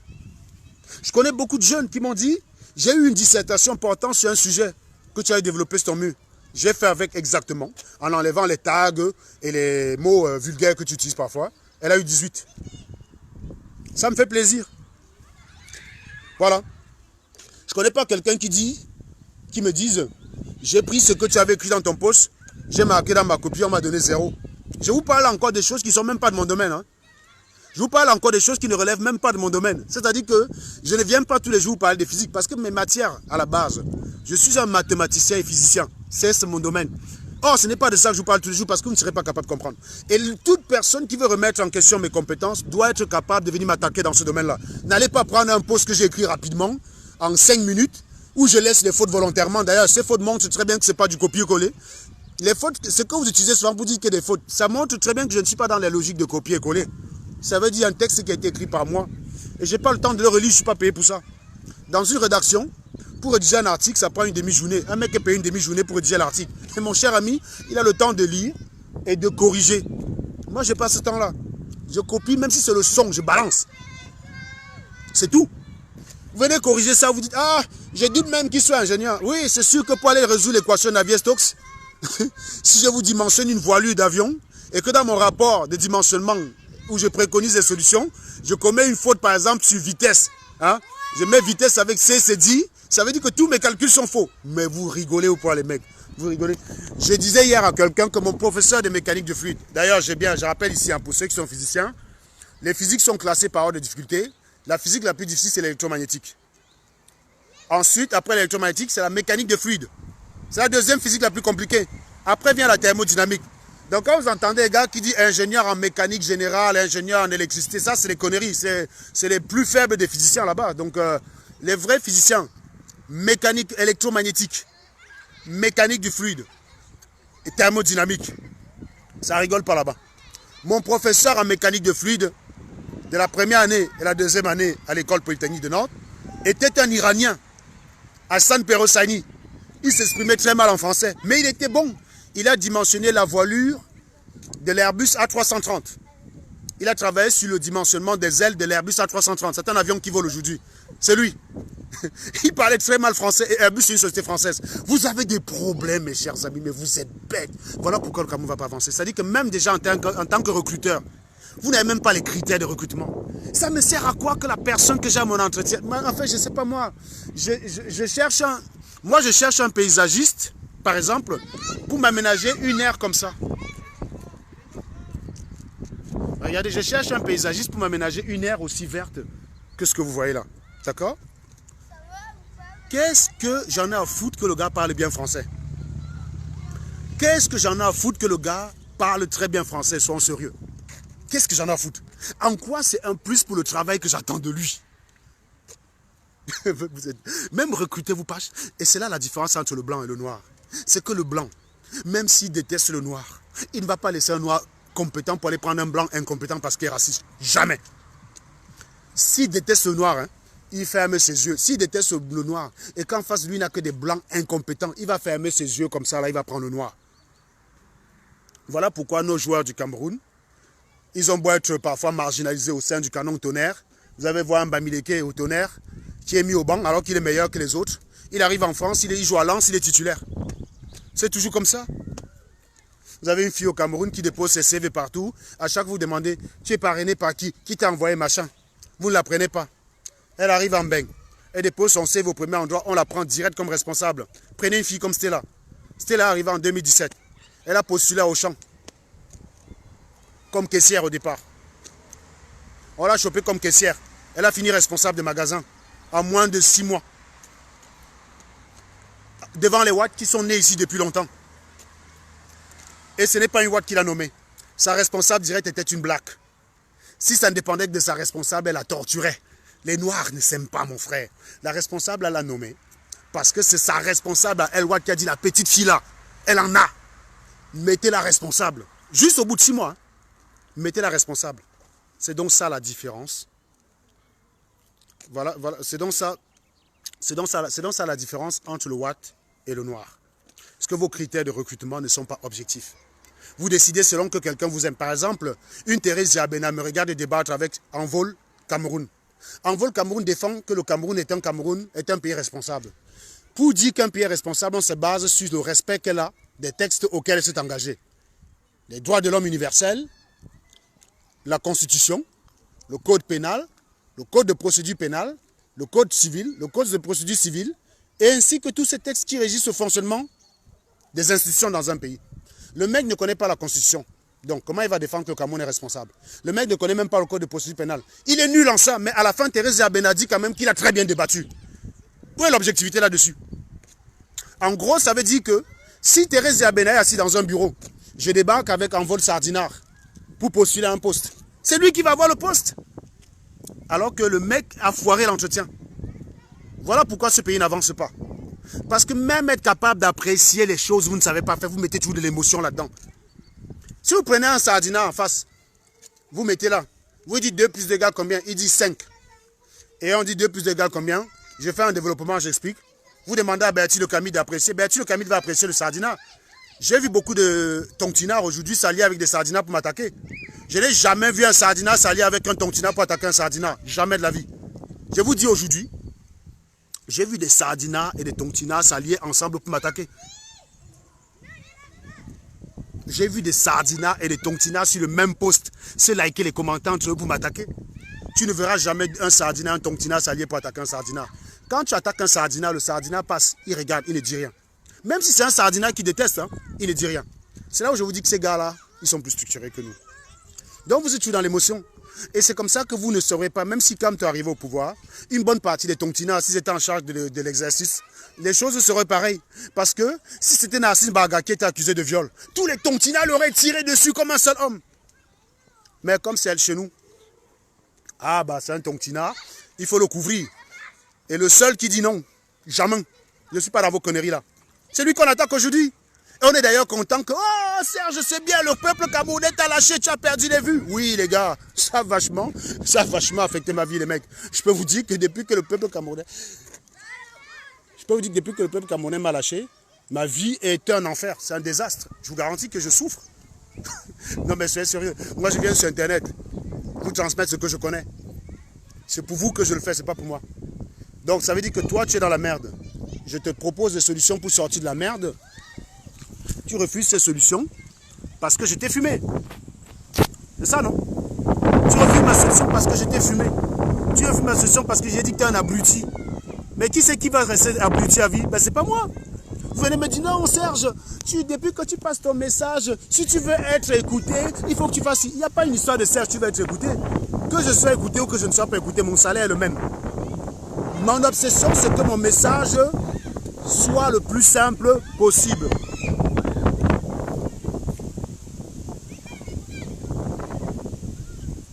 Non, Thérèse Abena, je n'ai pas commencé par les injures. Je vous ai toujours dit que ma réaction, mon comportement parfois aussi incompréhensible que ça puisse vous paraître, elle est toujours en réaction. Je ne me lève pas le matin pour insulter quelqu'un gratuitement. Je suis un être qui n'a aucune haine. Je ne déteste personne. J'ai du mépris pour certains. Alors quand j'ai quelqu'un qui commence déjà par m'accuser, rappelle-toi le début de ce débat, parce qu'il faut être objectif.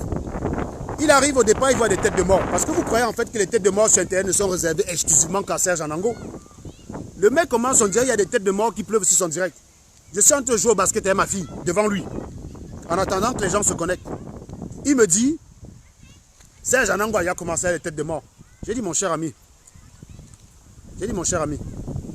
tu ne dois pas commencer par mentir. Donc je l'ai fumé. Donc c'est lui qui a commencé.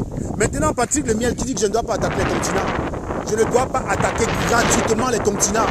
Je ne suis pas responsable si vous ne comprenez pas le raisonnement jusqu'au bout. Vous êtes une bêteté. On vous pointe le doigt, la lune et vous regardez le doigt. Si un Tontinard vole, donc je ne dois pas l'attaquer. Ah bon? Si vous cotisez votre lichi là, on donne ça à Max de gérer et Max de Toul. Donc je ne devrais pas attaquer Max quoi. En fait, Max serait plus important que Paul Biya. Paul Biya, c'est le président de la République. Il a au moins, tenez-vous tranquille, Paul Biya a quel âge? 87 ans. Il va sur ses 87 ans. Paul Biya est opérationnel depuis 1962, depuis qu'il avait 9 ans. Vous faites 87 ans. Paul Biya a presque 60 ans d'expérience. Vous voulez me dire donc que s'il vole, je peux l'accuser lui, mais Max vole, je ne peux pas l'accuser. Donc Max est plus important que Biya. Le gros cul de votre maman sur ça, elle chez nous est important que Biya. Il est qui? Pourquoi on devrait couvrir ces conneries? C'est là où donc, je vous dis, les sardinats, je ne vous dis pas que je les envie. Que même dans leurs conneries, ils sont plus solidaires que nous dans le bon sens. Quelque chose qui relève du bon sens, on n'est pas capable de le soutenir comme eux, ils soutiennent leurs bêtises. C'est ça la différence entre vous, les sardinats, et nous. Quelque chose qui relève du bon sens chez nous, vous n'êtes pas capable de le soutenir comme les sardinats soutiennent leurs conneries. Affichez Narcisse Baga, voleur. Vous allez voir les sardinats venir le soutenir. Venir vous insulter, vous traiter de haineux. Afficher, voilà. Donc c'est la différence qu'on devait avoir avec eux. Quand je décide de dénoncer les mots qu'il y a chez nous, c'est une façon de leur dire, voilà l'exemplarité. Demain, si nous avons le Cameroun, nous serons intraitables avec les gens qui commettent des conneries. C'est l'exemple que je veux leur apporter. Mais vous arrivez finalement à montrer que vous êtes pareil qu'eux. Et même pire. C'est-à-dire que non seulement vous soutenez la bêtise qu'il y a entre vous, mais vous vous attaquez à vos têtes. C'est la différence. La différence entre vous et moi, la différence entre vous, Tontina, et ces sardinats, c'est que même si les têtes se détestent, ceux qui les follow ne vont pas aller les faire cogner les têtes. Je ne vois pas quelqu'un aller chez Amer Kamer lui faire cogner les têtes avec du Kamer. Avec, comment il s'appelle? Avec Amon. On sait que les deux là actuellement ne s'aiment pas. Mais quand quand Amon parle mal d'Amer Kamer, les gars disent, ouais, passons à l'apaisement, non? On est les enfants d'un même pays, on est les frères, non? Voilà, c'est ça le discours. Mais quand moi j'arrive par exemple chez Max et que je prends la parole, il n'est pas rare. Oh Serge Anango, tu as perdu les vues, tu viens maintenant glaner chez Max, tu fais quoi ici? Voilà, cognage de tête. C'est la culture Bamileke. C'est la culture Bamileke que je déteste depuis que je suis petit. Ce n'est pas que je dénonce depuis hier. Hein. Ce n'est pas que je dénonce ça depuis hier. Je n'ai pas eu beaucoup d'amis Bamileke. Hein. Et réciproquement, je n'ai pas eu beaucoup de copines Bamileke. Je dis, si je veux compter les copines que j'ai dans ma vie sans vouloir trop m'inventer, je pourrais dire que ça va dans une 70aine ou 80, j'en sais rien. Toute ma vie, hein, j'ai 37 ans. Je vous dis, j'en ai grimpé au moins presque une centaine, sans vouloir trop m'inventer. Les Bamileke, dedans, je ne suis même pas sûr que ça atteint 10. Je vous dis, je ne suis pas sûr que les Bamileke, ça atteint 10. Dedans, il y a des Coréennes, il y a des Japonaises, il y a des Russes, il y a des Ukrainiennes, il y a des Allemandes, des Françaises, des Américaines. Voilà. Mais je vous dis, si je compte les Bamileke là-dedans, ça n'atteint pas 10. Ça n'atteint pas 10. Voilà. Donc, et c'est pareil qu'avec des potes. Avec des potes Bamileke, j'ai toujours flop de problèmes. Trop de problèmes. Les Bamileke, c'est toujours eux qui complotent pour vous attaquer entre vous. C'est toujours entre nous, les Bamileke, c'est toujours comme ça. Donc, vous êtes tout le temps là. Voilà. C'est pour vous dire en fait que quoi? Tout ce que je vous raconte, c'est pour vous dire quoi? C'est pour vous dire qu'il est urgent. mes chers amis, de dégager le régime qui est en place, parce qu'elle reste toujours, elle entretient tous ces abysses, tous ces failles-là qu'il y a dans la société pour gouverner. On sait très bien que le Bamileke est toujours jaloux de son frère. Donc, pour mettre Fotso en difficulté, il suffit d'afficher Fotso Victor et c'est les Bamileke qui font le travail. Les Bamileke ne viennent pas le défendre. Voilà le premier milliardaire d'Afrique centrale, c'est un Bami. Hein. Et on vous le livre, vous venez l'attaquer, vous l'insultez parce que vous êtes jaloux. Parce que vous dites oui, Fotso Victor là, c'est vrai, il est bandu là même. Son argent là même me sert à quoi? Je suis obligé de le défendre, pourquoi? Voilà, vous l'insultez Fotso Victor. Alors que les Amougou Belinga, c'est Amougou Belinga dans le patron de Vision 4 qui est aussi homme d'affaires. Vous avez vu les Sardinats l'attaquer? Jamais! Jamais, vous avez vu? Venez l'afficher quand vous voulez, les Sardinats ne peuvent jamais l'attaquer. Vous avez vu les Sardinats, comment ils ont défendu, comment il s'appelle là? Merde, Samba. Samba, non, comment il s'appelle le Joe de Antoine Samba Bidule, là, le Joe là qui avait une grosse barre, qui était directeur du Trésor, qui est devenu subitement milliardaire. On expliquait que c'était le cacao. Vous avez vu comment les Sardinats l'ont défendu à l'époque là? Vous avez vu comment les Sardinats l'ont défendu? Vous, dès qu'on vous livre votre frère Bamileke, le bêtier en fait, hein, s'il veut flinguer le Bamileke, il n'a pas besoin de faire trop d'efforts. Il vous livre votre frère Bamileke, vous faites le reste. Vous faites le reste. Vous vous acharnez sur lui pour rien. Je vous dis pour rien. Encore si vous acharnez sur un Bamileke qui est indemne. Je peux comprendre, bon. Parce que je ne suis pas pour couvrir les bêtises des Camerounais. Je ne suis des Bamileke. Je ne suis pas dedans. Vous ne me verrez jamais dire que je suis intelligent parce que je suis Bami, que je suis ingénieur parce que je suis Bami. Jamais. Dans ma famille, il n'y en a pas de masse. Si être Bamileke était un statut privilégié pour être ingénieur, rien que dans ma famille, à moi, il y en aurait un paquet. Il n'y en a pas de masse dans ma famille. Déjà, je dirais même que dans ma famille, les 2 tiers des ingénieurs, même, c'est les mouna de ma mère, quoi. Parce qu'on est déjà 3 à ma mère. Je peux regarder de l'autre côté, j'ai Augustin, qui est un cousin éloigné. Donc déjà, ma mère, même à elle seule, a déjà produit 3. Voilà. Oui, Jean de Dieu Momo a été attaqué quand il défendait les intérêts des Camerounais. C'est bien de le dire, Kevin Zingams. Jean de Dieu Momo, quand il disait que... quand il dénonçait tous les maux et les failles des Camerounais, il a été attaqué. Depuis qu'il est maintenant Sardina, on le respecte plus chez les Bamileke. On l'insultait. Alors que Jean de Dieu Momo, c'est un des rares intellectuels Bamileke. Hein. Je vous dis pourquoi. Au Cameroun, il y a des métiers dont on ne peut pas garantir que la personne qui les exerce est compétent. Être juge au Cameroun, aucune garantie que tu connais ce droit parce que tu es nommé par décret de Paul Biya. Tu entres à l'ENAM, et d'ailleurs la fille de Paul Biya, qui s'appelle, comment elle s'appelle là, Anastasie, a réussi l'ENAM. Bon, on imagine qu'elle est bien plus intelligente que Larry Ngono qui a fait droit à soi. Larry Ngono qui a fait droit à soi serait moins intelligente Larry Ngono qui a fait droit à soi serait moins intelligente par exemple qu'Anastasie Brenda-Biya. Voilà. C'est la logique des Camerounais. Yves Ndong a fait l'ENAM. Yves Ndong, le sniper Pierre Ondoa, il a fait l'ENAM. Mais lui-même, il est lucide. Bien qu'il soit intelligent, d'ailleurs, son intelligence n'est pas mise en doute. Hein. De la façon dont il vous fume ici sur Internet, il montre qu'il sait de quoi il parle. Mais il sait très bien qu'il n'est pas entré à l'ENAM, à la division des impôts, parce qu'il était bon. C'est parce qu'il avait des codes. Voilà. Donc, le Cameroun, aujourd'hui. Être juste, être juriste, être fiscaliste au Cameroun, fonctionnaire, ne garantit pas que tu saches véritablement faire ton boulot. Mais en revanche, être avocat, ça ne ment pas. Vous avez tort de croire que Jean de Dieu Momo est idiot. Jean de Dieu Momo est un triple intelligent. C'est pas parce qu'on fait le pitre. L'avantage d'être un intellectuel, c'est quoi? C'est que tu peux faire le pitre. Tu peux être intelligent et tu joues l'idiot. C'est ça quand tu es intelligent. Tu peux être intelligent et tu joues à l'idiot. Chose que l'idiot ne peut pas faire. L'idiot ne peut pas être bête et jouer l'intelligent. Jean de Dieu Momo, il est avocat.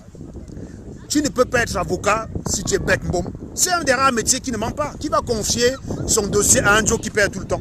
C'est impossible. Tu ne peux pas être avocat si tu es nul. C'est pour ça qu'aux États-Unis, vous avez des procureurs impitoyables. Parce que quand le gars veut se représenter à son élection, c'est le nombre d'affaires qu'il a gagné. Un procureur qui perd toutes ses affaires contre les avocats, c'est un procureur qui est nul. Aux États-Unis, il ne sera jamais réélu. Il ne sera jamais réélu. Parce que le procureur est élu aux États-Unis. Donc, un avocat, c'est quelqu'un qui maîtrise parfaitement son métier. Donc, il n'est pas juge. Et ça ne manque pas. Vous avez tort de croire que Jean de Dieu Momo est un idiot. On peut critiquer son positionnement. On peut le fumer parce qu'il joue au guignol. Mais ce gars n'est pas bête. Il est loin d'être un idiot. Et d'ailleurs, il est avocat international, je vous rappelle. Il a juste décidé à un moment donné de se dire que puisqu'on est dans un pays où la compétence n'est pas valorisée, où Messanga Nyamding est plus crédible en venant dire à la télé que le séisme et les catastrophes naturelles et les déraillements des trains sont dus au taillage des pipes et au broutage des chattes, il dit mais ça sert à quoi que je vienne expliquer le droit constitutionnel à un peuple pareil? Donc moi aussi je fais pareil. Donc il se pointe dans une route qui est boueuse et vous dit le pays est bien, hein, les gars vont fumer. Il joue au pitre. Il joue au pitre. C'est un opportuniste. Le défaut qu'on peut... Oui, Koun, tu as tout dit. Ce qu'on peut lui reprocher, c'est d'être un opportuniste. Mais vous avez tort de croire que ce mec est un idiot. Il n'est jamais idiot, ce mec. Parce que le métier qu'il fait, tu ne peux pas l'exercer si tu es un idiot. Ça ne manque pas. C'est comme ingénieur, non? Ingénieur en France, tu ne peux pas exercer en tant qu'ingénieur en France si tu es un idiot. Qui va te payer pour rien? Vous croyez que les Blancs donnent l'argent pour rien? Vous dites souvent que les Bamileke aiment l'argent. Vous n'avez pas encore travaillé les Blancs. Le Blanc, tu lui dois 5 euros. Le Blanc, tu lui dois 5 euros. Il gagne 10 000 euros par mois. Il te réclame les 5 euros. Vous blaguez souvent. Vous dites souvent que les Bamileke aiment les dos. Je te dis que le Watt, tu le dois 5 euros. Si c'est écrit que tu lui as prêté les 5 euros, tu lui bacs. Il va te les réclamer. Parce que pour lui, il y a une différence fondamentale entre un prêt et un don. Si c'est un prêt, ce n'est pas un don. Si c'est un don, ce n'est pas un prêt. Un Watt peut te donner 10 000 euros. Mais tu lui dois 5 euros, il te réclame 5 euros. Un Watt ne payera donc jamais quelqu'un pour rien. Voilà pourquoi quand le Watt embauche un black, c'est que le black est compétent. Voilà pourquoi nos joueurs parfois chauffent les bancs à sable de Bâtier, parce qu'il a un petit souci avec l'entraîneur qui ne le y a pas mot, ou je ne sais pas trop quoi. Il chauffe les bancs. Il arrive en bain, il est titulaire dans son équipe. Il est même capitaine. C'est ça le Watt.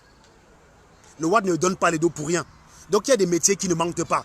Il n'y a qu'au Cameroun où tu peux dire que quelqu'un est ingénieur, on dit ah, quitte là-bas, il a même fait quelle école? Les vrais ingénieurs ne sont pas sur Facebook. Toujours des critères à la con qui témoignent de votre jalousie. Et c'est ça que Jean de Dieu Momo a compris. Jean de Dieu a compris qu'il vaut mieux être comme Messanga Nyamding plutôt que d'être comme Serge Anango. Il vaut mieux venir raconter des conneries plutôt que de dire des choses comme Serge Anango.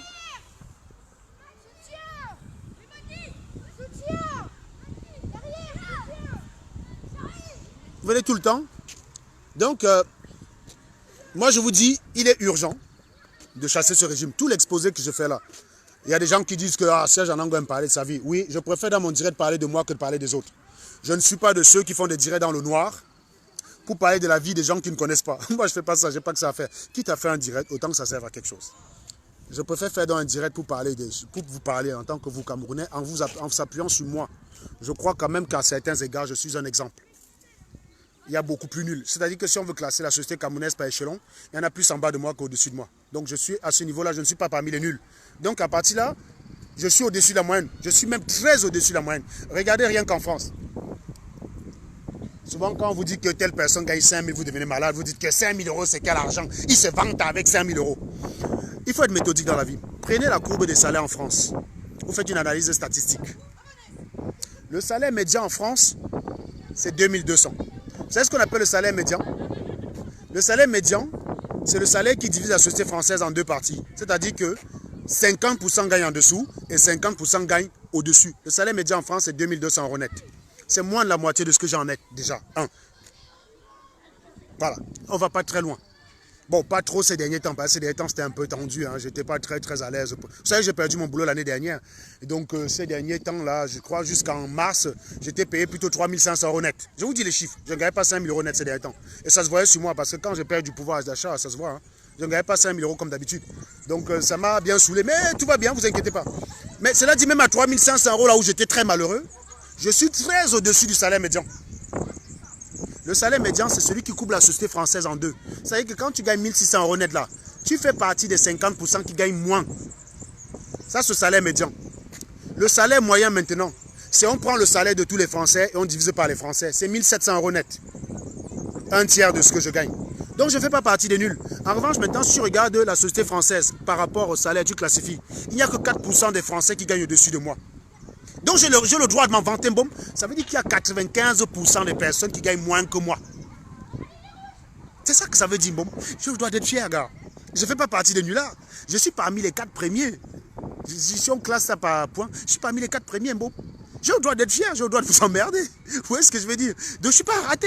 Donc je peux parler de vous en prenant exemple sur moi parce que je ne fais pas parmi les derniers. Il y a bien plus que moi. Hein. Hey, les Français d'ailleurs, vous êtes souvent même là pour nous jalouser, nous en France, à nos salaires.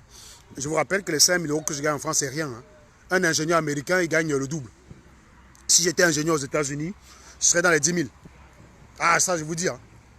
Nous, là, souvent, quand les Américains voient vos salaires en France, là, ils vous voient être jaloux entre vous, ça les fait rire, quoi. Ça les fait rire. Nous, on est des pauvres. On est parmi les pauvres, on n'est pas parmi les mieux lotis. Donc, vous venez même soit être jaloux de moi, alors que je ne dis même pas qu'on est les meilleurs. En France, on est les plus mal payés. Bon, il y a les Italiens et les Espagnols. Hein. Les Espagnols, ils ne payent pas grand-chose. Il y a une dame qui sourit. C'est vrai, on est très mal payé en France. Hein. Ben voilà, c'est vrai. On n'est pas parmi les plus. Donc, ça ne sert à rien soit d'être jaloux de nous en bain. Un ingénieur en Angleterre gagne plus qu'un ingénieur en France. Un ingénieur en Allemagne gagne plus qu'un ingénieur en France. Un ingénieur en Italie gagne moins qu'un ingénieur en France. Un ingénieur en Espagne gagne moins qu'un ingénieur en France. Mais sur l'échiquier français, non. Je suis bon, je suis bon. Je fais parmi les 4%. Je suis parmi les 4%. Allez, regardez vous-même. Regardez, vous classez les salaires, vous déplacez le curseur, vous regardez le pourcentage. Vous allez voir qu'à 2200, ça met 50 inférieur, 50 supérieur. Tu déplaces le curseur comme ça jusqu'à 4700 net. Tu vas voir qu'il y a 95% moins et 4%. Et 5%. Tu déplaces vers 5000, ça vient 4%. Donc, je ne suis pas un nulard. Je ne suis pas un nulard. J'ai le droit de me vanter, bon. Il n'y a que vous qui venez me dire que, oh, ils gagnent 5000 €, ils se vendent. Mon cher ami, regarde tous ces gars-là, ici, là. Si je leur dis ici que, gars, je gagne 5000 € net, il n'y a pas un qui va me donner ce commentaire débile. Parce que vous êtes des jaloux. Vous allez me comparer à Samuel Eto'o. Ils sont combien comme Samuel Eto'o? Ils sont combien comme Samuel Eto'o? Allez même dire aux États-Unis, ils sont combien qui gagnent plus de 250 000 $. Le niveau de vie que j'ai avec mon salaire, c'est le niveau de vie que quelqu'un aux États-Unis a dans son foyer avec sa femme, quand ils sont autour des 200 000 $ de salaire par mois. Par an, pardon, autant pour moi. Ils sont combien aux États-Unis à gagner un tel salaire par an? Ils ne sont pas nombreux. Oui, un ingénieur américain, ça commence dans les 90 000 $ par an. Donc, mon cher ami, on est très loin des 60 000 en France. Hein. Ça commence dans les 90 000 $. Donc, on est très mal payé. Bon, alors, il faut proportionner tout. Hein. Un ingénieur en France se paie en moyenne 1 000 € par an de pension. Donc, l'école... Le crédit qu'un ingénieur en France a en sortie d'école est très faible. Ce qui fait qu'au final, j'ai quasiment le même niveau de vie qu'un ingénieur américain. Un ingénieur américain qui sort, il a à peu près 90 000 à 100 000 $ de dette. Parce que tu ne peux pas financer toi-même tes études. Il a à peu près 90 000 à 100 000 $ de dette. Donc il est bien payé, mais il commence sa vie avec un crédit élevé, ce qui n'est pas mon cas. Moi quand j'étais à Polytech, quand moi j'étais à Polytech, je payais 1 000 € par an. Ma pension, c'était 1 000 à 1 200 € par an. Donc, je ne payais pas cher. 1 000 à 1 200 € par an, c'est quoi? C'est 1 500 $. Mon ami, si l'école d'ingénierie aux États-Unis, c'était 1 500 $, tous les Américains seraient ingénieurs. Aux États-Unis, c'est dans les 40 000 $. Bon. C'est dans les 40 000. Personne ne peut financer ça. Personne. On va manger le sandwich après ma puce. En fait, on a fini de manger. Est-ce que tu peux m'amener chez Jade, s'il te plaît? Chez Jade? Ouais. Chez Olivier? Ouais. Ah, il ne vient pas te chercher Olivier? Non, Non, maman l'a demandé si tu pouvais m'amener. Oui, je peux t'amener mon truc, Allez, on y va. On fait d'abord un bisou.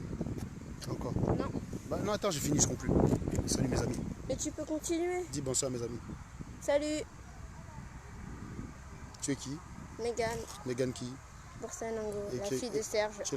Tu es sûr que tu es ma fille, regarde comment tu es grande comme moi. T'as que 10 ans, t'as pris ça même taille que moi déjà, regarde. T'as que 10 ans, hein. Purée. Attends. C'est de ta faute, hein, papa. Regarde comment t'es grande. Si t'étais pas grand, hein, papa. Si t'étais pas grand, je serais là, moi. Oui, attends, à 10 ans, tu devrais être là, oui. Bon, je te rejoins dans Non, tu viens là. Mais tu non, mais peux attends, Mégane. 10 minutes pile poil, tu reviens, tu arraches le téléphone. S'il te plaît. Non. Mégane. Tu peux continuer dans la voiture si t'as envie. Non, je finis juste 10 minutes et puis je viens. 10 minutes, va, tu comptes 10 minutes, je te donne le téléphone, tu chronomètres avec. D'accord. Non, ça sert d'internet. Non, je pourrais pas. Va, tu demandes à maman, elle chronomètre 10 minutes. Dès que c'est bon, tu viens. Non, mais je t'attends là, S'il te plaît, Mégane. Je t'attends là. Donc tu m'attends là, Mais ma fille elle me fait pas confiance. Bon, bref. Donc, Mégane, demande au Camerounais de sortir chasser Paul Biya. Sortez chercher Paul Biya. Est-ce que Paul Biya est bon pour eux? Non. Tu es sûr? Bah non. C'est une catastrophe pour eux, n'est-ce pas? Ouais. C'est ce que ton papa essaie de leur dire depuis. Ouais. Ouais. Mégane, il y a un salopard. Alors, non, je ne peux pas te dire ça. C'est un gars qui explique que les déraillements de train, non, si je te dis ça là, tu es encore trop petit. Je ne peux pas t'expliquer ça. C'est pas grave. Mais je n'aimerais jamais que tu tombes sur ce genre d'enseignant. Qu'est-ce qu'il dit? Il dit des très grosses bêtises. Il explique que le train dans lequel ton papa a failli mourir, les causes qu'il donne sont à rire. Mais je ne peux pas te dire, ma puce. Tu as 10 ans. Si tu avais 18 ans, je t'aurais raconté ça. Bon, donc on conclut. Je vais conclure parce que je dois ramener ma fille quelque part, qui doit rejoindre toujours une de ses copines. Regarde là-bas. Regarde. Quoi? Regarde, attends. Si tu décales le truc là, Quoi? regarde, elle montre, regarde. Quoi? J'ai une bouche. Ah oui, c'est vrai que c'est calé dessus.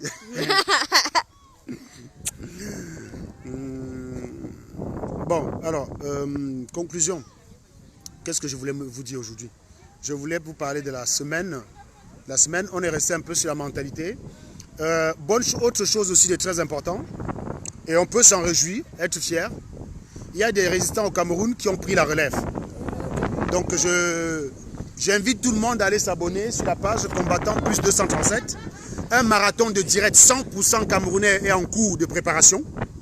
Et je viendrai vers vous naturellement, à un moment donné, solliciter votre concours financier.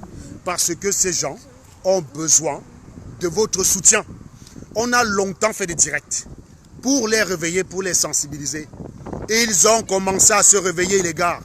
Nous devons leur soutenir. Il y a des gens qui m'ont contacté au début de cette révolution me disant qu'ils sont prêts à mettre même un mois de salaire, de leur salaire pour que ça débloque la situation au Cameroun. C'est le moment, les gars. Je ne veux pas les gars qui viennent cotiser 2 €. Franchement, arrêtez avec ça. Si vous croyez vraiment en ce pourquoi nous nous battons, mettez la main dans la pâte. Mettez la main dans la pâte, s'il vous plaît. C'est important. La page Combattant Plus 237, c'est des combattants depuis le Cameroun qui essayent de fédérer les Camerounais à les rejoindre dans le combat. Ça a été préparé par des membres de l'équipe de Serge Anango parce que, vous avez compris, depuis un certain temps, je ne fais plus les directs à 22 h comme je faisais.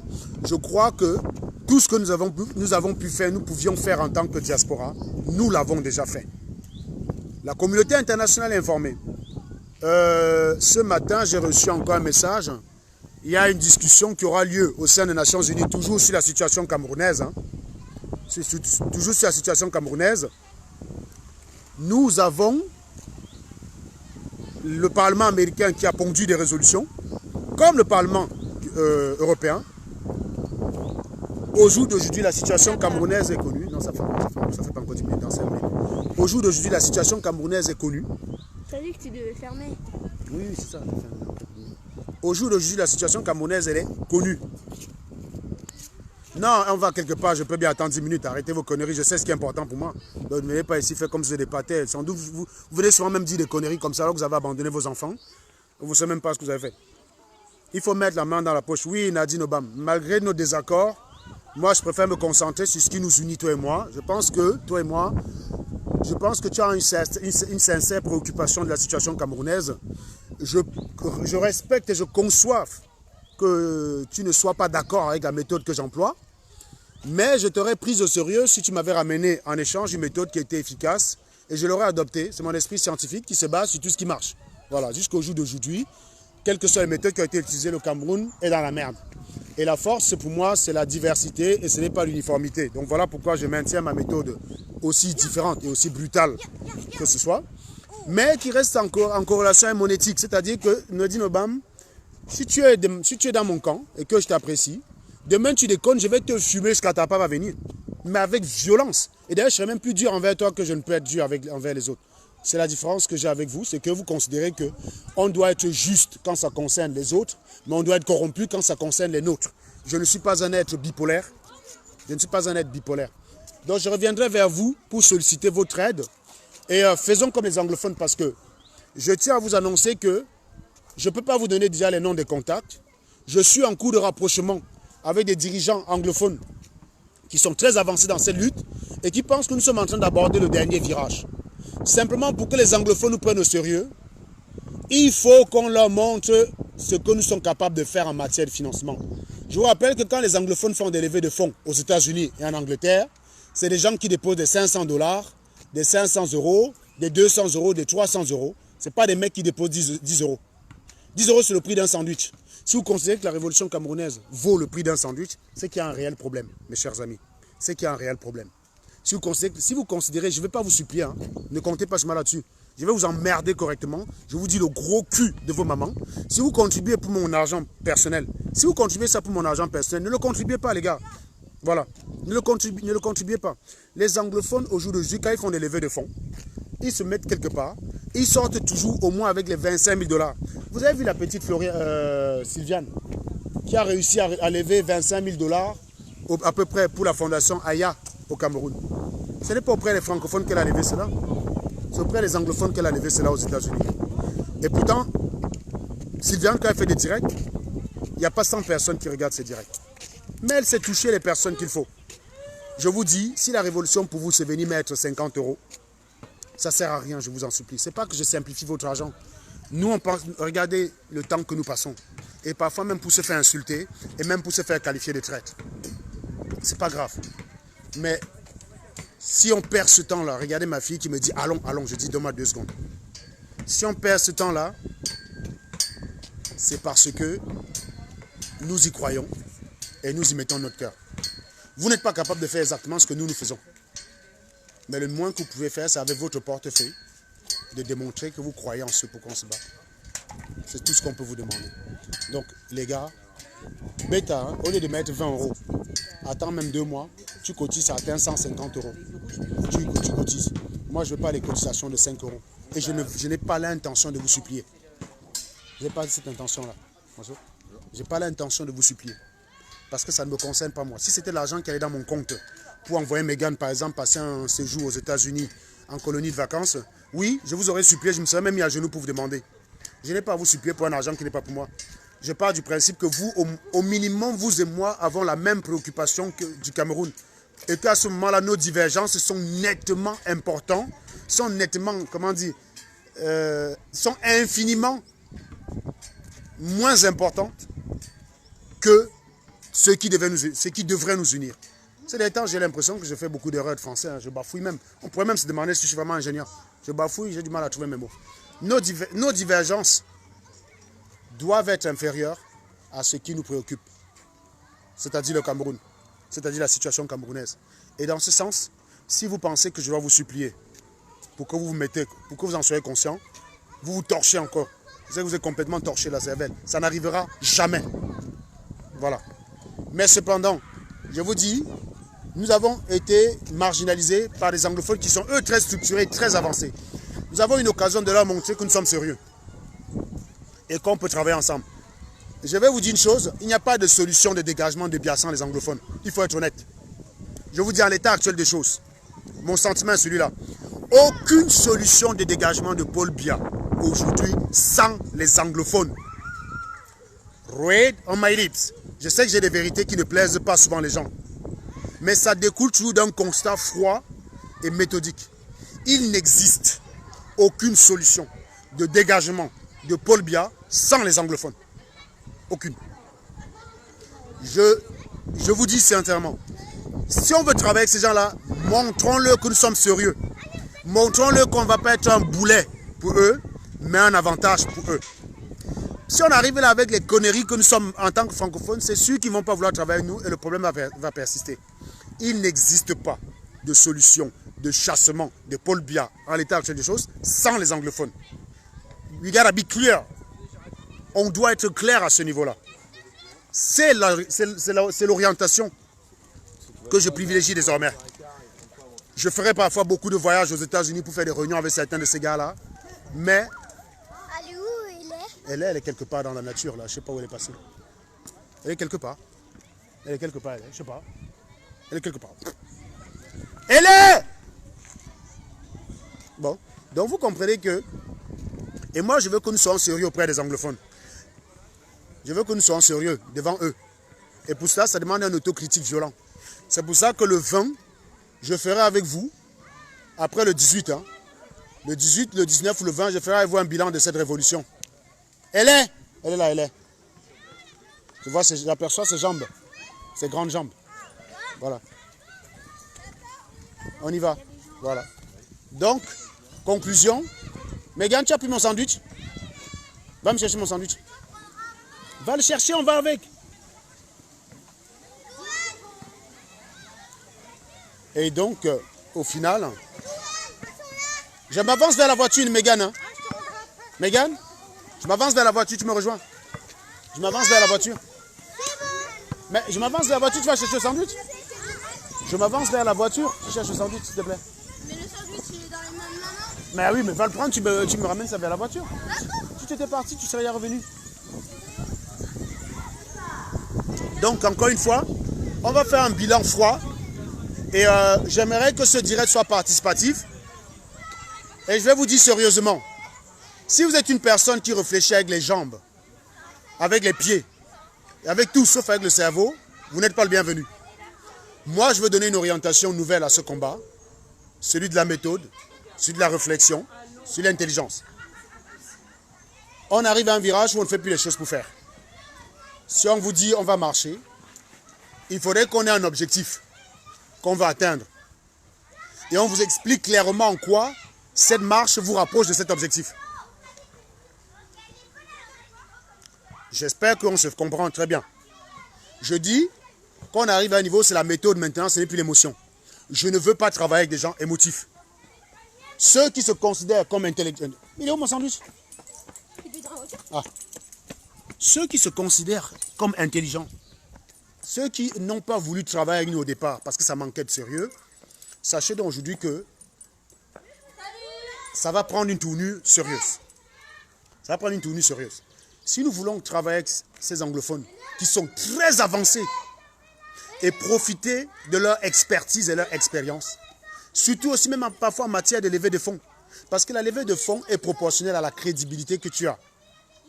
Quand vous avez des réunions où quelqu'un vous convoque à des réunions dans des bars parisiens miteux, sales et tout, quel genre de personne a envie de venir travailler, vous investir sur vous dans ce genre de conditions? Il faut être sérieux à un moment donné. Il y a l'image qui joue. Et ça, c'est quelque chose que le noir ne connaît pas. Le noir ne connaît pas, le noir ne connaît pas ce problème d'image.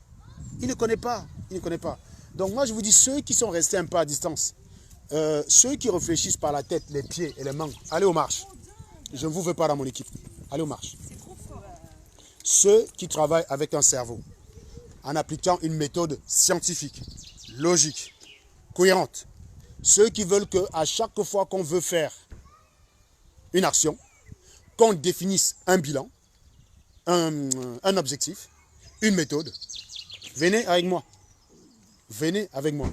Et je vous garantis qu'on n'a pas besoin d'être 10 000. J'ai des exemples pour ça. Je vous garantis qu'on n'a pas besoin d'être 10 000.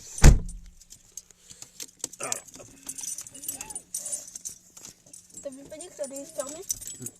Écoute, tu m'as pris de coup, fixilateur. Je vous garantis qu'on n'a pas besoin d'être 10 000. Moi, si tu me fais pas un bisou, on ne va pas. Voilà. Je sais démarrer la voiture, moi. Je sais démarrer la voiture. Oui, tu sais démarrer celle-là, mais l'autre, tu sais pas. C'est beau, hein? L'autre, tu es obligé d'appuyer sur l'embrayage avant de démarrer. Si tu n'appuies pas sur l'embrayage, ça ne démarre pas. Oh, c'est pratique pour les enfants qui veulent conduire à Ben 3 ans et demi. justement, c'est assez dissuasif pour les enfants comme toi qui ont 10 ans qui veulent piquer la voiture, papa. Papa, je me barre avec ta voiture, je vais au ciné. Ok, chérie. Hein, quoi? Je suis déjà en train de me barrer. C'est le genre de situation où tu dis oui. Tu as Mégane qui vient à 10 ans qui dit papa, écoute, je m'éloigne à la voiture avec les copines. Oui, il n'y a pas de problème. Quoi? Donc, j'étais en train de dire que si nous voulons être sérieux, pris au sérieux par les anglophones qui sont très avancés, montrons-leur que nous sommes sérieux. J'en appelle aussi ici. Non, mais, pour aller chez Olivier, d'après toi, on va dans quelle direction? Alors, il habite à Saint-Louis. Ouais, et d'après toi, on prend quelle direction? Alors, gare, par là. Hein? Par là. Raté. Ah bah oui, parce que... C'est plus près par là aussi. Bah oui, on peut aller par là, mais c'est plus près par là. Donc, qu'étais-je en train de dire? J'étais en train de dire que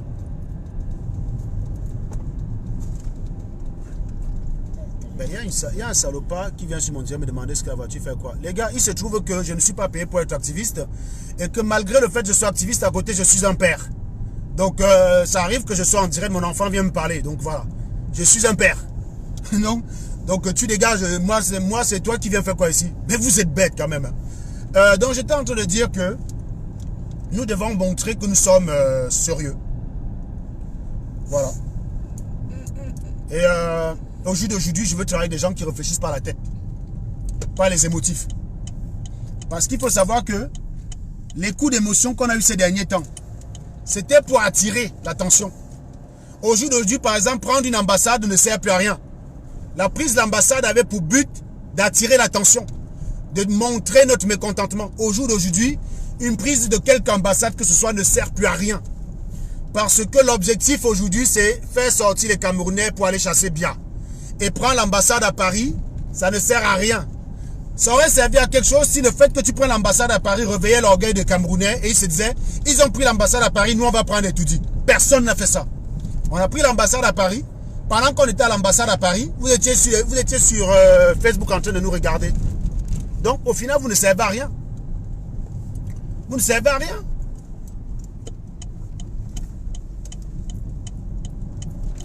Donc ce n'est pas parce que nous on prend l'ambassade à Paris que vous allez aller prendre Etoudi. Donc ça ne sert à rien. Ce n'est pas parce qu'on marche à Paris que vous allez marcher au Cameroun. Donc ça ne sert à rien. Or, si vous ne sortez pas au Cameroun, Biya reste au pouvoir 7 ans.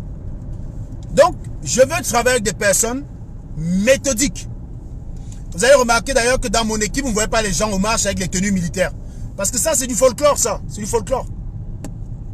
C'est pas parce qu'un maintenant porte la tenue militaire qu'il va venir chasser Biya au Cameroun. La plupart d'entre eux ne savent même pas manier une arme. Donc, moi, je sais manier l'arme d'un fusil de chasse.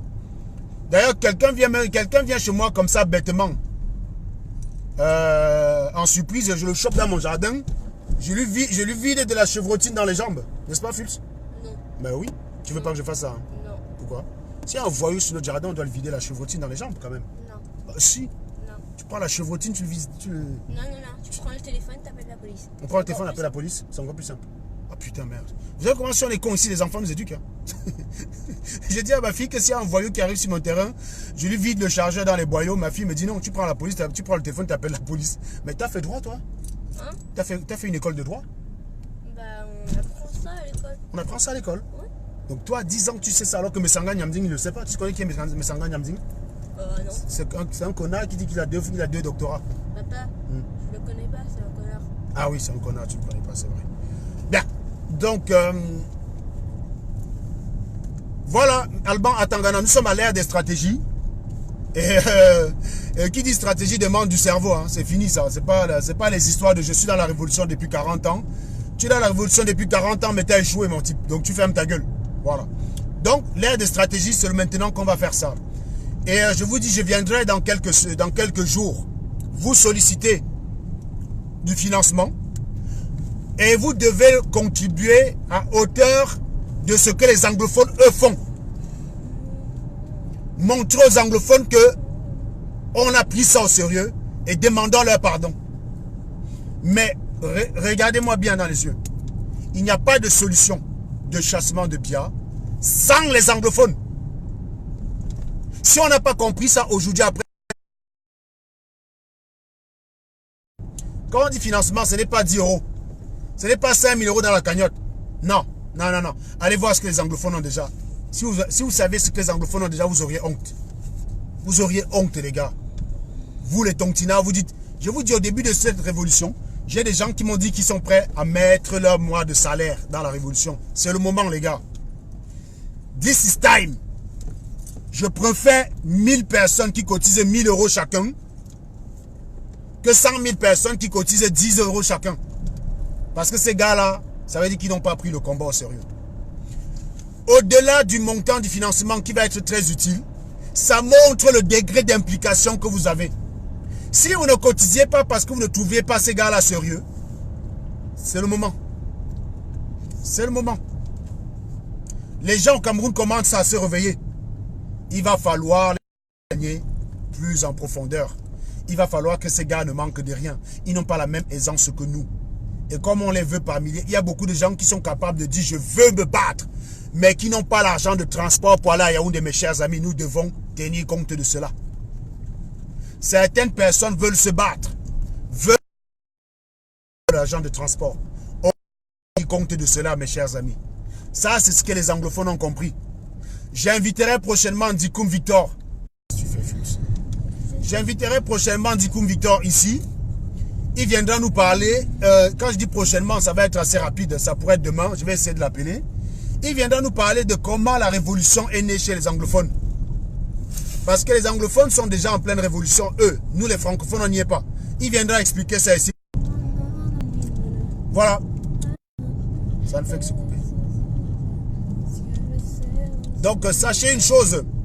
Nous sommes désormais couverts par les résolutions de l'ONU, par les résolutions du Congrès américain. Et du Cameroun feront un marathon de direct dans le but de récolter le maximum de résistants. Moi, je vous ai dit, il y a un objectif le 18 qui se sont fixés, c'est-à-dire de sortir. Moi, je dis aussi que vous pouvez sortir le 20 mai. Vous pouvez sortir le 20 mai pour aller officiellement pour le défilé.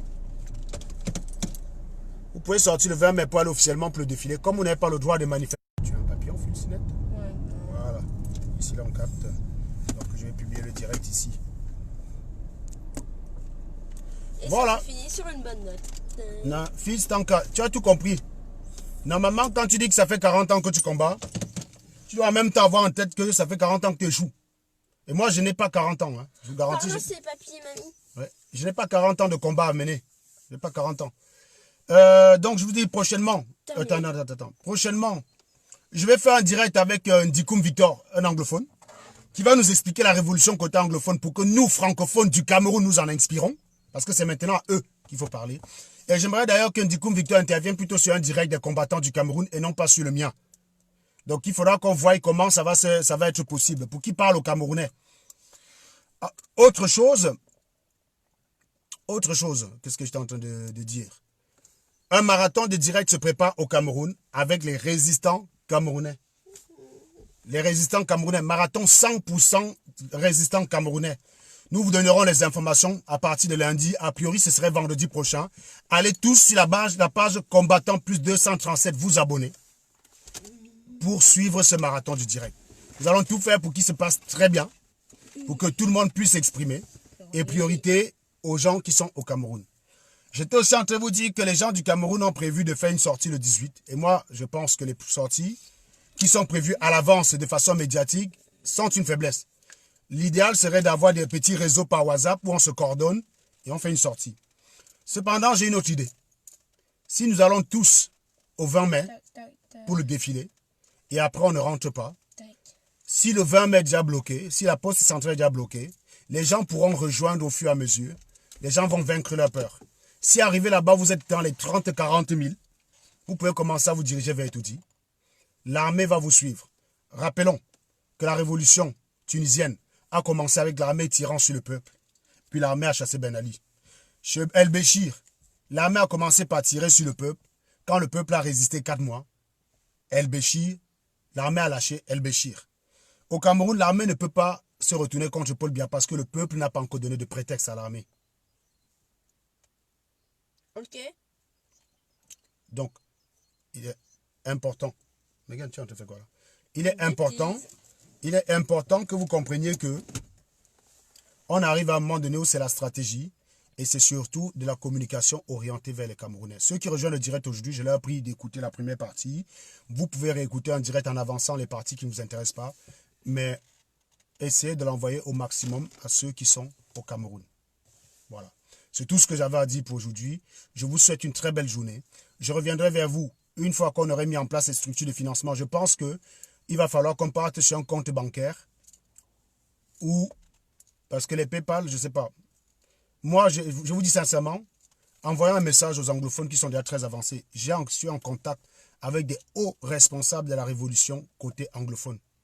Ils sont très avancés, les gars. Ils sont très avancés. Et il ne faut pas que s'ils veulent travailler, nous, on soit des boulets. Ils veulent travailler avec des gens méthodiques. Ceux qui veulent faire les marches, continuez de faire les marches. Ceux qui veulent réfléchir, s'asseoir, raisonner et trouver les moyens de soutenir ceux qui sont au Cameroun par l'intelligence, par les moyens, je vous invite à me suivre. Si vous utilisez votre cerveau, venez avec moi. Si vous utilisez vos pieds, vos jambes, restez de l'autre côté, allez de l'autre côté. Je ne vous veux pas du tout. Je ne dis pas que vous êtes inutile, hein, mais sincèrement, avec moi, vous n'aurez que des emmerdes. Vous aurez que des emmerdes, donc ne venez pas travailler avec moi. Vous avez le droit de ne pas venir travailler avec moi. Je veux travailler avec les gens, que quand je vais faire des réunions avec eux, ce sera des réunions de réflexion. La dernière fois, nous avons tenu une réunion, on était 20, on a utilisé Zoom, téléconférence. C'était plus productif que les réunions camerounaises auxquelles j'ai assisté à Paris physiquement. Bye bye. Non, Megan, tu ne peux pas encore. Voilà. Mais pourquoi? Oui, dans une minute, c'est parti. Donc, voilà. Merci beaucoup pour votre attention. Je vous invite à repartager le direct, à partager un maximum au Cameroun. Et oui, le 20 mai, c'est une très bonne date. C'est une date prétexte parce qu'on peut se retrouver. On n'a pas le droit de nous retrouver à la poste.